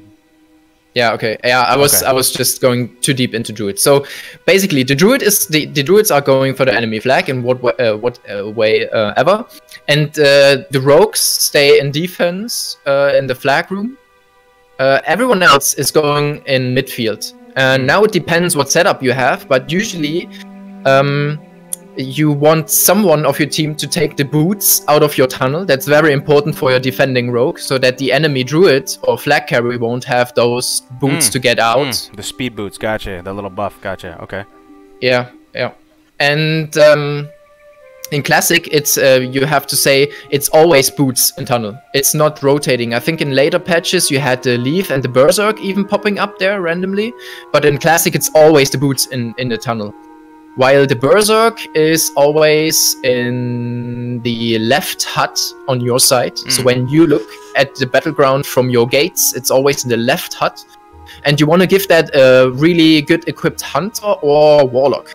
Because those classes are able to fire in midfield from the back line and do insane damage with multi-shot or Shadow Bolt or whatever. That's their the turrets, gotcha. Okay. Yeah, but basically you have... Sorrana, does the invisibility or the gnomish stealth shit work as Vanish does, or the pet still attacks you? I don't know if invisibility. I think invisibility is still broken by the pet. Yeah, that's the cloaking device. I think so. It's. I'm not sure about that. Okay, so both forces. I wish I was like John Madden. I had a little chalkboard I could draw it out. But let's say both forces. All right, they're coming out in the midfield, right? They're positioning here. They're getting the hunters and warlocks are getting the berserker buffs. The druids are trying to run around the perimeter, I guess, to try and take the path of least resistance without jeopardizing themselves. Is the main priority of that death ball mid to stop that druid, or is it to like assert mid control? We're all talking generally too, because there's so much at play here in Classic. I mean, is the druid the #1 priority, slowing him down as much as possible, or is there no point trying to slow him down at that point, or?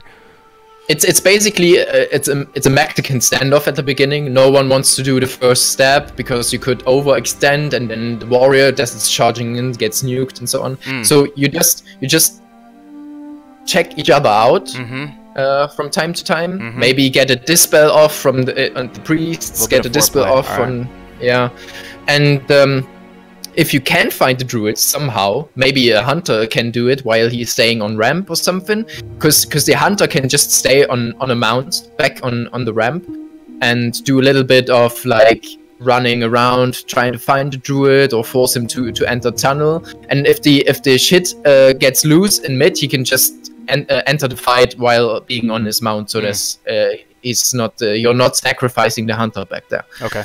And when shit goes loose in mid, some side just thought it's a good opportunity to go, so they communicated in Discord. We take that target, charge on him, he's weak, or he did a mistake, he overextended, whatever. And basically once you have someone of the enemy team overextending, because China premates always do it. Their warriors are just charge, go in, right? And then this one warrior is charging out of the range of their healers, and all you do is just everyone does an instant and he's dead. It's just 10 people nuking one guy and he's just dead. And suddenly you only have the enemy team only has like 7 people on the field, because they have a druid and a rogue not being in the mid, and there's one dead, so you're in a disadvantage. And then it just snowballs because you're one less. And until they are respawned and stuff without buffs, it just snowballs, because that's how it goes basically. So you have, as a team in mid, you have to find the opening somehow on one guy. I love it, dude. It's just like football, baseball, whatever it is. You're looking for that opening, and then you fucking thread the needle. Okay, keep going. I love it. Same on like if you watch competitive Counter-Strike, it's like the yeah, they're peeking. They're peeking with the op. They're looking around. They're looking for that pick, right? They're looking for that pick. Okay, I got you. The opening kill is what gets the game going, right? From there on, you decide: do I play defensive? Do I play offensive? Whatever it goes, and that's how you do it. And probably if you lose mid, it's not sad that you will lose the game, because you can just readjust. You can either go heavy on defense to support your defense, so even though they control mid, they have no one to kill in mid.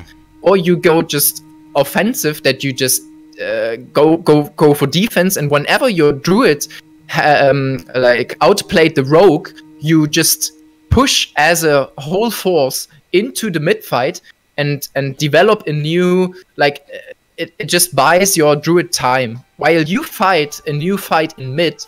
They cannot collapse on your druid, so he's good to go. And even though you lose that mid fight again, the druid might be through. And while they regroup to kill your druid, actually you respawn and you can go heavy on defense again. Okay. So it doesn't mean if you lose mid, it's a bad thing, but usually if you have mid control, it's a more favorable position, situation. And if you do lose it, it's not the end of the world. Like, you can go into more of a turtling style of gameplay to try and buy more time, reassess. Exactly. Now is this situation, so let's say both druids have the flags, they're passing each other, whatever. Let's say he got away from your rogue and vice versa. Is the druid hanging out in the base, just playing chicken with the rogue, running around, or does he come out to the death ball in the back line, hanging out there? Is that a safer position for the druid? No, yeah. So that's basically how pre-made versus pre-made games go if they are played on PTR and shit. Yeah, there's usually no way for one rogue to to get that one good playing druid to stop him from getting the flag through. It's really hard. So when that happens and both sides got their flag through, what you want to do is the druid goes up on roof with the flag. He's supported by one healer, a hunter, and preferably a mage. Thing is, while being on roof, the hunter is setting a frost trap in the entrance of the roof, combined with the flare, so that there is no chance for a rogue to sneak up. Whoa. Frost trap. Just 1 second. You said 3 people are supporting the druid. Yes. That's a huge shift in resources coming away. So it's almost you're split in half now. So you okay. So you have 4 people on defense. Once so the death ball becomes much smaller in midfield, right? You can do it with 3 as well, but you have to think it like that. There's no reason to stay in mid at that point. There's no reason to fight at mid, because your objective is in your base or in the enemy base. So it's now or never. So there's nothing in mid going on. There's no objective there. You don't stop anyone from getting through or stuff like that. So what you do is basically establish a good defense, and hunter, mage, healer, druid is basically the best, because with the mage and the hunter you have good DPS and also good control and slowing abilities for the enemy team to buy time. So they have to fight their way up to the roof. It's such a long way, actually. If you think about the way up to the roof in Warsong, it's like this really big loop, you could say. And imagine going that up by being slowed 60% all the time. It takes ages. And while a hunter is shooting you with multi-shot and auto-shots and shit, it's so hard to get there. Obviously, you have, as an offense, you have healers as well, so you won't die instantly, but it's just so aids getting up there. So as the druids are passing each other and going to the other bases, you're saying that those are now the objectives. There's no point to fight in mid. So nobody's fighting at mid at this point. So you have this Mexican standoff in the middle, 2 armies colliding, feeling each other out, looking for that pick, and then the druids will, in a more often than not, will pass each other midfield and go to each other's bases or whatever. That fight dissipates, and you break up into an offensive squad and a defensive squad. Exactly. Yeah. Okay. And like as we said, what the defense squad is. The thing is, if the enemy fights their way up to the roof and kills your hunter or mage, you still have the priest to assist the druid. And now that the offense squad made their terrible way up to the roof, the druid just jumps down. So he's just gone again. He just jumps down, goes to his graveyard basically, and whenever the offense team is following, he's just joining into tunnel, going up again the roof, waiting for the hunter and mage to respawn and do it all over again. And that's basically how you buy your time. What you do is you don't kill the offense team that is coming in. You just buy time for your offense team in hope they kill the enemy flag carrier fast. And that can, honestly, with 2 very good teams, you can do that for 3 hours. Wow. And not getting 1 flag. Wow. That's like... basically. Yeah, that's Resident Sleeper right there. So... because the enemy team will do just the same. They will put the same mage, the same hunter up there with the healer and the druid, and the druid is just outrunning you. It's hard enough to catch a fucking druid. Imagine he has dispels on him and heals helping him, while you're being slowed and fired by a mage and hunter. So it's absolutely aids, even as a rogue. So you have to come up with some kind of offensive strat. And is there a time limit? Sorry, just real quick. Is there a time limit before the game resolves, or is it just goes on forever? No. In Classic, there's no time. In Classic, there's none, right? So with that said, I'm thinking both teams would want to lean a little bit heavier on their offensive team instead of their defensive team, because there's no win condition if you just turtle up, right? There's nothing. You gain nothing from that. Obviously, if you're ranking, you cannot go for those 3-hour games, right? You have to adjust in some way. So maybe only put 2 on defense or something like that. Yeah, maybe. I don't know. Maybe, yeah. Okay. I mean, you have to adjust. You will figure out what the weakness of the enemy team is. Maybe the druid is just really good at walking, and you can see after 2 attempts that the druid's always going into tunnel again. So why not just go up with your offensive squad, but put the rogue of your team into tunnel, making him wait for the druid? or in the first place making the rogue wait at balcony or the flag room if your offensive team makes the whole horrible way up the roof and makes the druid jump, so your rogue is stun locking the druid down in the flag room, and your team can just jump down as well and kill the druid. So that's how you do this little plays and try to work around the enemy strat. But really good druids, and I mean the enemy team is not stupid as well. They can adjust as well. But I mean you can get just 1 or 2 flags out of that just by adjusting to their gameplay. I mean it's in every sport or whatever game you want to call it. It's always about outplaying the enemy, right? All the mind games. This is another reason why AB potentially is better XP better honor per hour, right? If you're running into games like this, it can be an absolute nightmare, I would imagine. Because AB has a timer somehow. Some team will win at some point, no matter how many bases you have or don't have. It will end at some point. Only way to make AB last forever is that no team caps any base from the start. Yeah, but why would you do that? Yeah, Man, but yeah. just saying! It's possible, it's possible. I wonder what, both teams just chill in the base. I'm wondering though, like what you said, Sorrana, how you're saying there's this brand around your pre-made and you don't want to roll over and just be an easy lick for the other team. So I'm thinking about these high-level PvPers with big egos, a lot on the line, you know, maybe streaming. They're not giving in and they're just in Warsong for fucking hours, dude. And they're just sitting there for fucking hours, just wearing each other out mentally. Can you imagine being on a team like that and then fall asleep guarding a base? I could see it happening. Cutler. You I get could see it happening. killed. You're gonna get killed.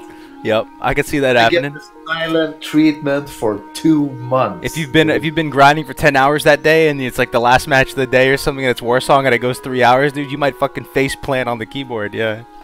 Yeah. Oh man. Yeah.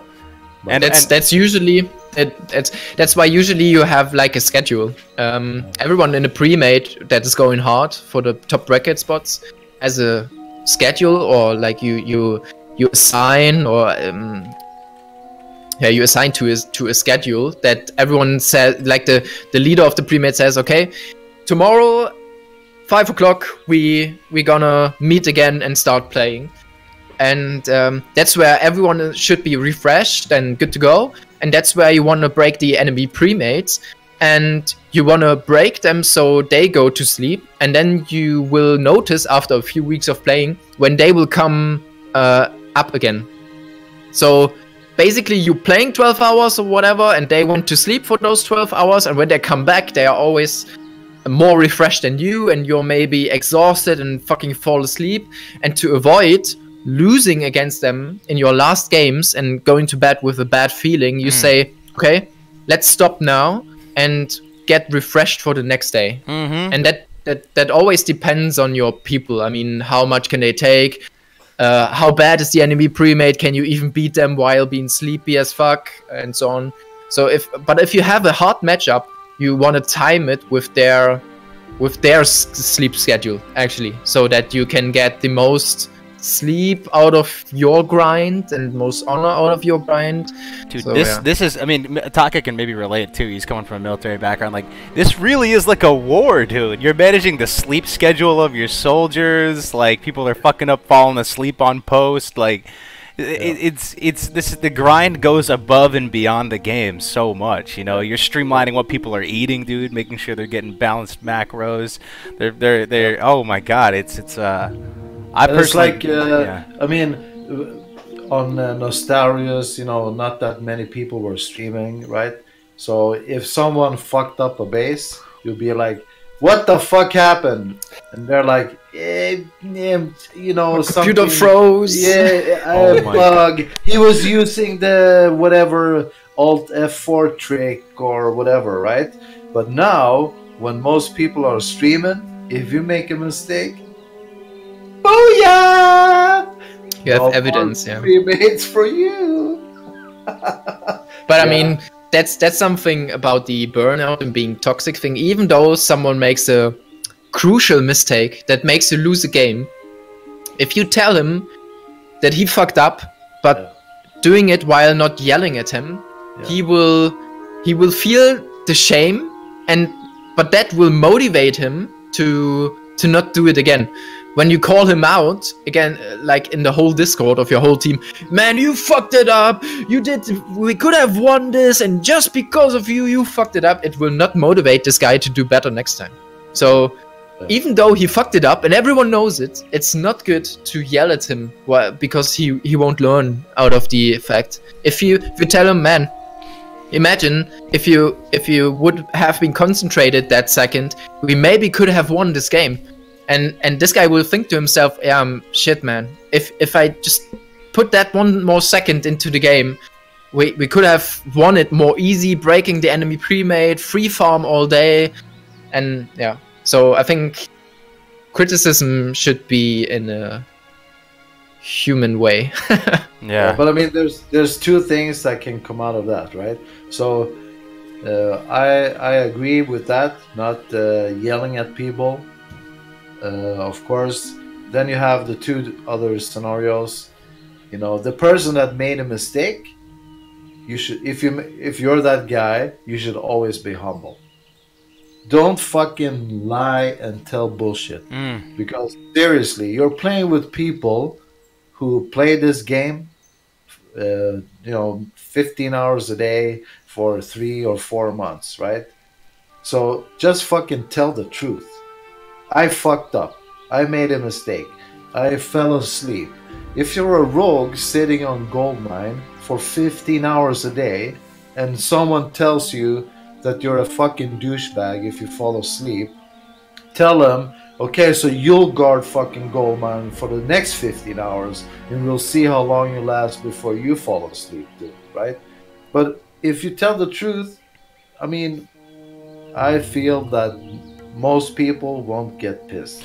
Yeah, and you guys as leaders in these pre-mades, if someone made a mistake, you probably won't even be that upset, you know, I mean, comparatively to if they actually are lying and being super defensive about it, right? Yeah. That's going to be way more destructive towards the group. Of course. I mean, sometimes people who played with me will know that sometimes I am angry and I will let those person know, but I always apologize after. If it's like long day, you are sleepy, everyone's just pissed because of something, and it like the whole day was bad for some or the other reason, and then it's normal that you kind of start blaming each other with no reason, just because everyone's just pissed and in a bad mood. That just happens. It's in the best team sports. It happens like that. Inevitable, yeah. But if you like in the next morning you wake up and you say, hey man, yesterday that was not okay of me. I insulted you because of no reason. That was just a bad day. I'm sorry.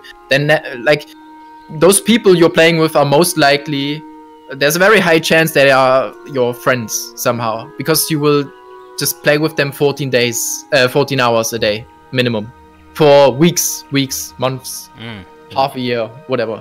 So it's actually good to have a good socializing behavior against or amongst the team. Yeah.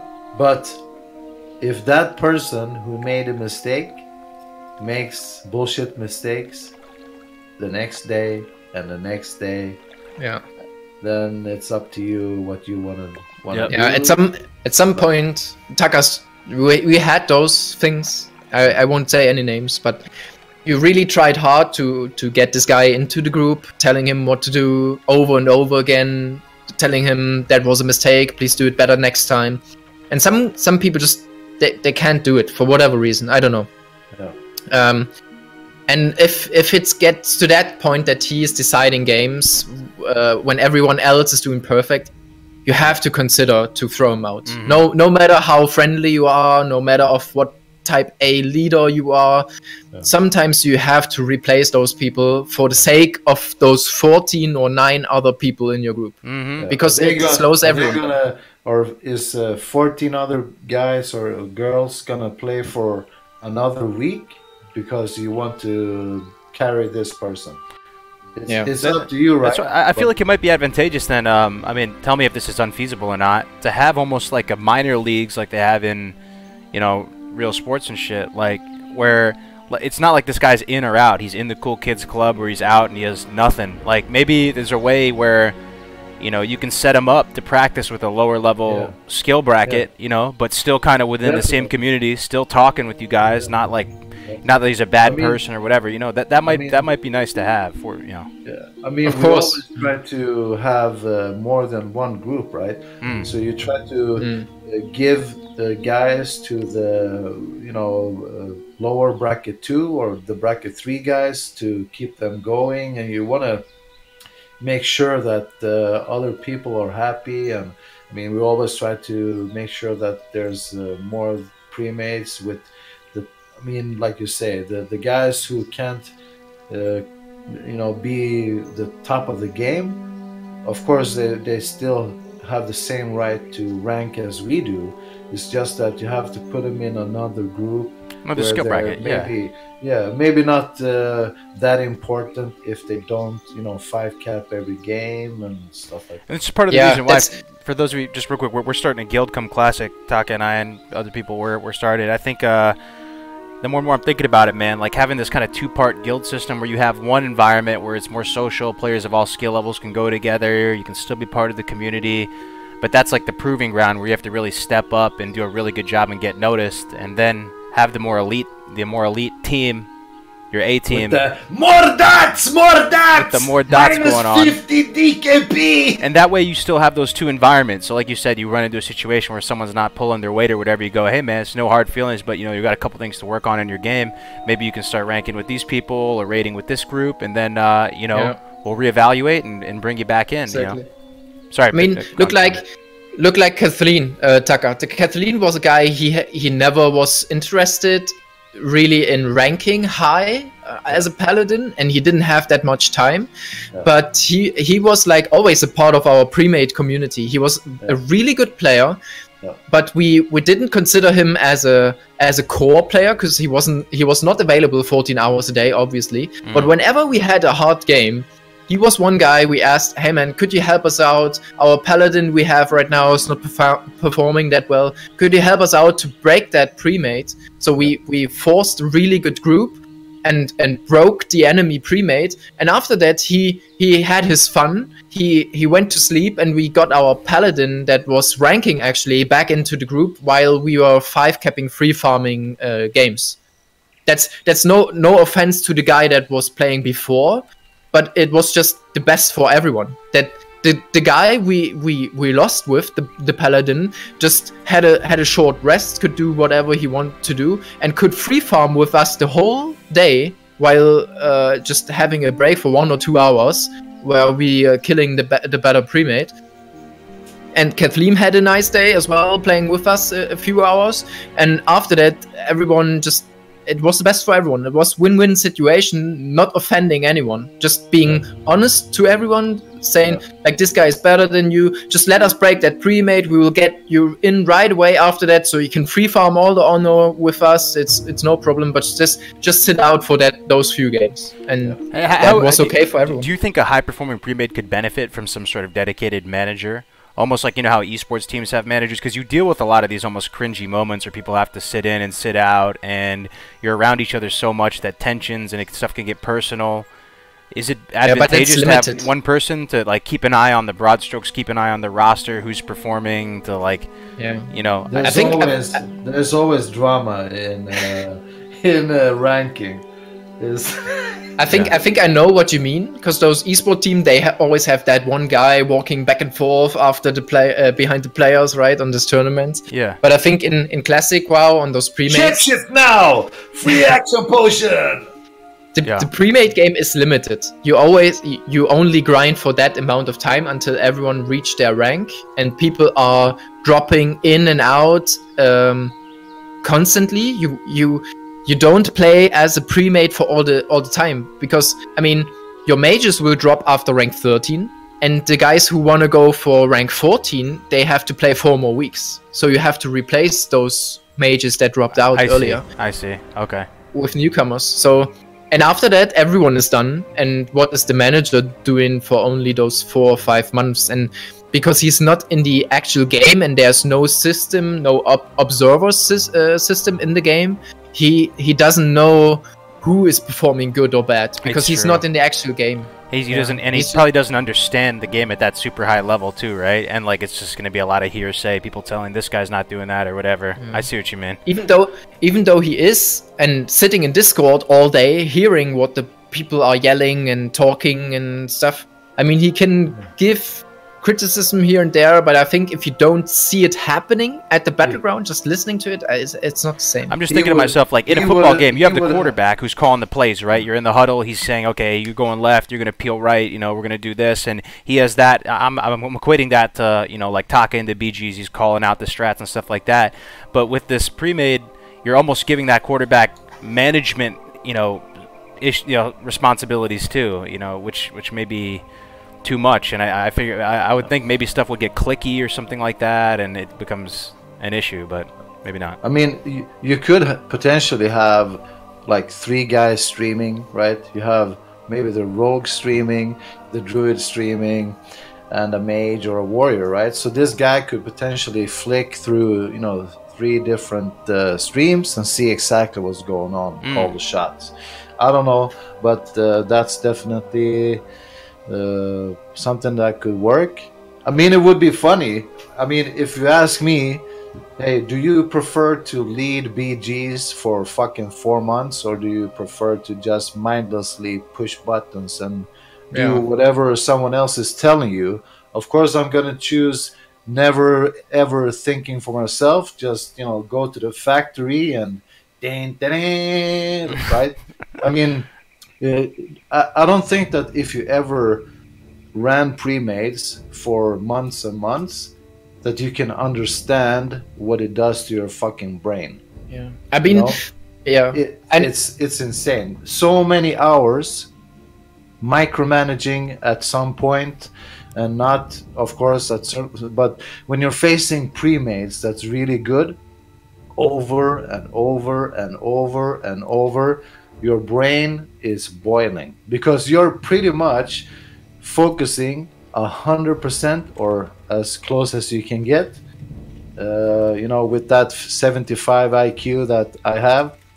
And so, I mean, it's really, you know, it takes a lot of energy. For me, I can work with my body forever. You know, I can go fucking 48 hours and shovel shit in the backyard. But if I'm gonna think, you know, and just take in all this information for 15 hours, I think that's much harder, at least for me. Yeah, I mean, just for the sake of completion, I have to say, if you play with people that already played in the pre-made before, there is no really such thing as a leader. There's one guy that is obviously putting the group together and inviting people, but he's not. There's no one necessarily leading the battlegrounds, because everyone is at that high level. Everyone knows what the other guy is doing, so you just rely on that, and all you call out is the basic things. Enemy flag carry at our ramp. Something. Or I'm so glad it's like that. So it actually becomes kind of a flat management. No one's the boss of anyone else, you know, when at high level. And you were even saying a while ago that at the high level, like at the really high level, you don't even really need to say much. People just know what to do and they're just doing it, right? Yeah, but you're always in communication. It's always, but it's trivial information. It's not like, I Viper stinked this guy, now attack him. It's like everyone, or maybe I'm applying a hamstring to the target. Yes, it's always those objective things, because you know, you don't have to tell this mage to go on the bridge and slow everyone the rotation. You know, if you press M, he's already there. You don't have to care about it. So you don't really need a big leader. But I think that's the thing you only have if you really have played in the pre-made before and you reunite with those people to play.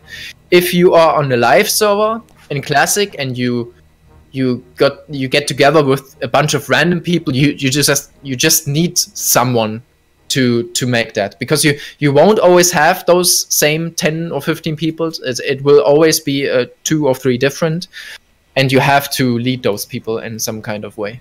Makes sense. That is cool, man. I'm really glad it ends up being like that at a high level. Yeah. Yeah. We're going to take some questions now, guys. We're wrapping up. We got about 5 minutes left on the stream. So if you have any questions about PvP, just about personal stuff, about whatever, How many people? Anyone still alive in the chat right now? We've been talking for a little while. Every day is Biceps Day. Every day is Biceps Day. Takanashi, 2019. Every day.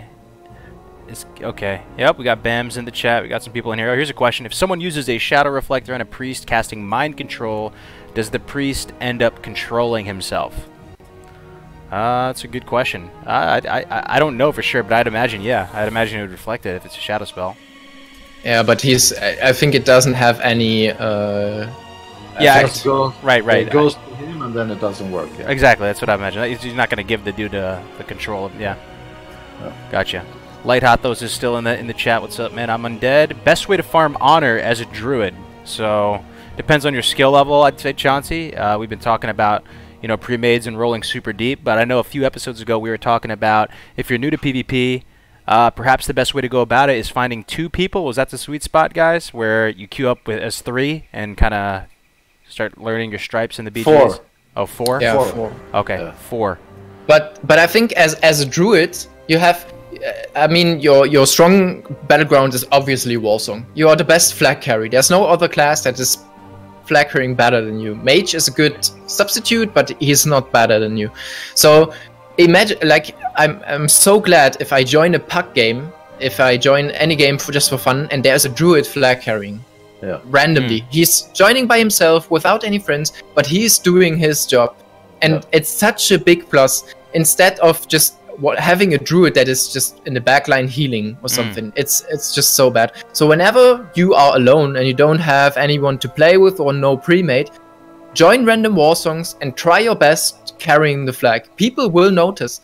It will not, maybe it will not be successful the first 5 games because you are with completely people that have no idea how the game works, but eventually you will meet 1 or 2 people that say, hey man, really good job on the flag carrying, do you want to group up? And then you have 2 more people with you, and from there on it's going, and you have 3 people, you're performing better than solo because those people will actually support you on your flag carrying track. They will try to peel for you, they will try to kill people off from you, they will just help you. And other people will notice, hey man, this 3-man squad is carrying me really hard. I can win with those guys. Can I ask them if they want to group up? And then you are 3, and then you are 4, and then you are 5, and suddenly you have a pre-mate. And that's how you basically develop in It seems like Druid is a class that can quickly ascend, you know, in both PvE and PvP. If you're a good player, you can rise through the ranks pretty quick, which is nice. That's a fantastic answer, Sorrana. Super good. So, real quick, we're going to take some more questions, but I'm going to just plug the channels of both Sorrana and Taka in the chat. The #1 way you guys can support this programming here, this weekly programming, is just to follow these guys and watch them when they stream. They stream a lot more than I do, and they're some of the creme de la creme. So please, if you haven't already, go to their Twitch, follow, subscribe, give them bits, however Twitch works. Do all that stuff. But I'll take another question here. All right. Any special peripherals you guys use? Mice, keyboards, monitors, other hardware? I know friggin' Taka has a NASA control center over where he's at. I'm gonna show you Bieti. Okay, he's gonna show us. Sorrana, how about you, man? You good old fashioned? You got a mouse keyboard like me, or you play with foot pedals? Mouse keyboard, yes, but at some point you have to excuse the whiskey bottle. Oh, it's nothing to excuse there, bro. Better bring one over when you come to the States. Let's see. Oh, look at that, Houston. We have a Houston. We have a rank 13 warrior. Wow. How many screens is that? 1, 2, 3, 4. 4 screens. That's 3. Okay. But I have the Samsung 49 inches. Yeah. 49 inches, like your biceps. Yeah, and then everything is curved. But I bought a 4th screen, but it's standing here on the floor. Oh man, he just keeps adding them. Yeah, so guys, it's absolutely mandatory you play with 4 curved screens when you play WoW. Yeah. Or else you're not playing. And by the way, WoW is one of the few games that supports ultra-wide, right? You have a lot of other games, but it's just stretched in the corners. Yeah. So it's, you know, but WoW, hell yeah. I mean, peripheral-wise, I don't know.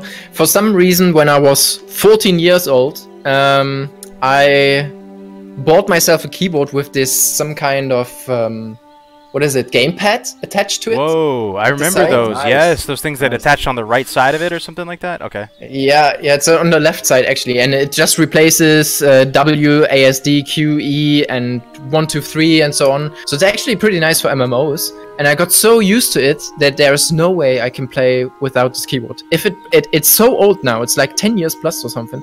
If it breaks, I'm screwed. Wow. I'm just dead. I will quit. Oh man, it's insane. And they don't even make them anymore. That's so cool, dude. Yeah, it's like 200 euros on eBay if you want to buy some old shit of those. Man. I don't know. I have to readjust my whole keybinds and shit if that's gone. That's really interesting, though. Can you show it one more time? I kind of want to see it again. Yeah. Let's see. Don't break it though. I don't know.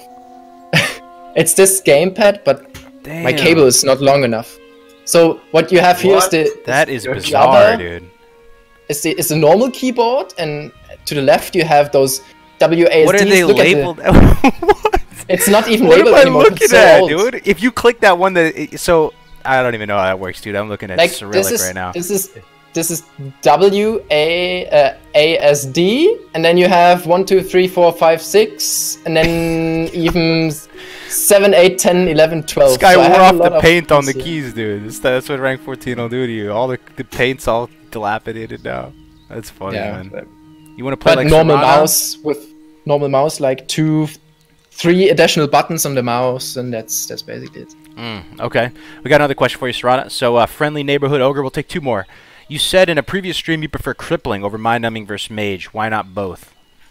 Yeah. So in a duel situation, I would obviously use both. Crippling always in main hand, because whatever you do, like special attacks, always are done with your main hand. So backstab, sinister strike, whatever, eviscerate is always done by your main hand. That's why crippling has the highest chance to proc, because you do auto attacks, obviously, and your special attacks, which makes the crippling a lot more chance to proc, right? In the offhand, I have instant poison, usually. The thing is, in Battlegrounds, you don't know, or like in World PvP, you don't know what comes up next. So I think that instant poison on the offhand gives me more advantage to classes like heavy plate or like shamans and stuff, because the poison is a spell, so it goes through the armor, not being affected by it. And if I hit a warrior or something, mind numbing is doing nothing against the warrior. So if I don't have the time to readjust my poisons, I always go with crippling in main hand and instant poison in offhand. If I have a duel situation, obviously I would use mind numbing in offhand, because instant poison is not really doing much in a duel situation. But in a battleground, actually, it has some nice DPS. But against the mage, the second story is you don't have an offhand very often against a mage, because you obviously want to have the Skull of Impending Doom in your offhand as a rogue. So you won't have an offhand with a poison on it. And if you play against a mage without crippling, your mind numbing is not helping anything. If the mage just can gain distance, he can set you in a Nova, and he doesn't care if he has a 4-second frostbolt if you sit there, and he's just walking freely without any slowing on him, movement and parrying. So always crippling in main hand, and offhand, if you can adjust, do whatever you need in a duel situation. I love it, dude. So thorough. So Toasty, real quick, before we wrap up, he said that SteelSeries came up with like an updated version of that, dude. So he dropped a link in the Twitch right there, an Imgur link. It's called the Merc Stealth from SteelSeries, and hopefully that can help you out.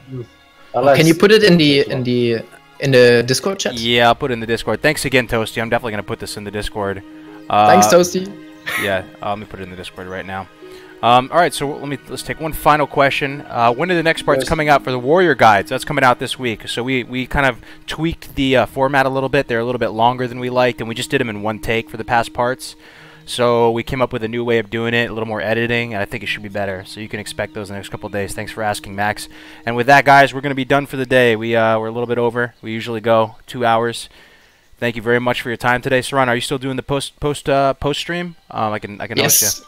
All right, As great. soon as possible, yeah. I will have to start up my OBS, so it takes a few minutes, but I will do the after stream. Yep. Okay, sweet guys. So we got like 20 people in the Twitch. If you guys want to keep the fun going, keep asking rank 14 rogue questions, I'm gonna go ahead and host Sorrana now. You can head over to his Twitch, and he'll take care of you from there. And until next week, guys, I'm gonna end the stream here. So thank you so much for your time. Once again, we're 1 week closer to Classic, and I'll see you next time. PvP Workshop 11. Take it easy, guys.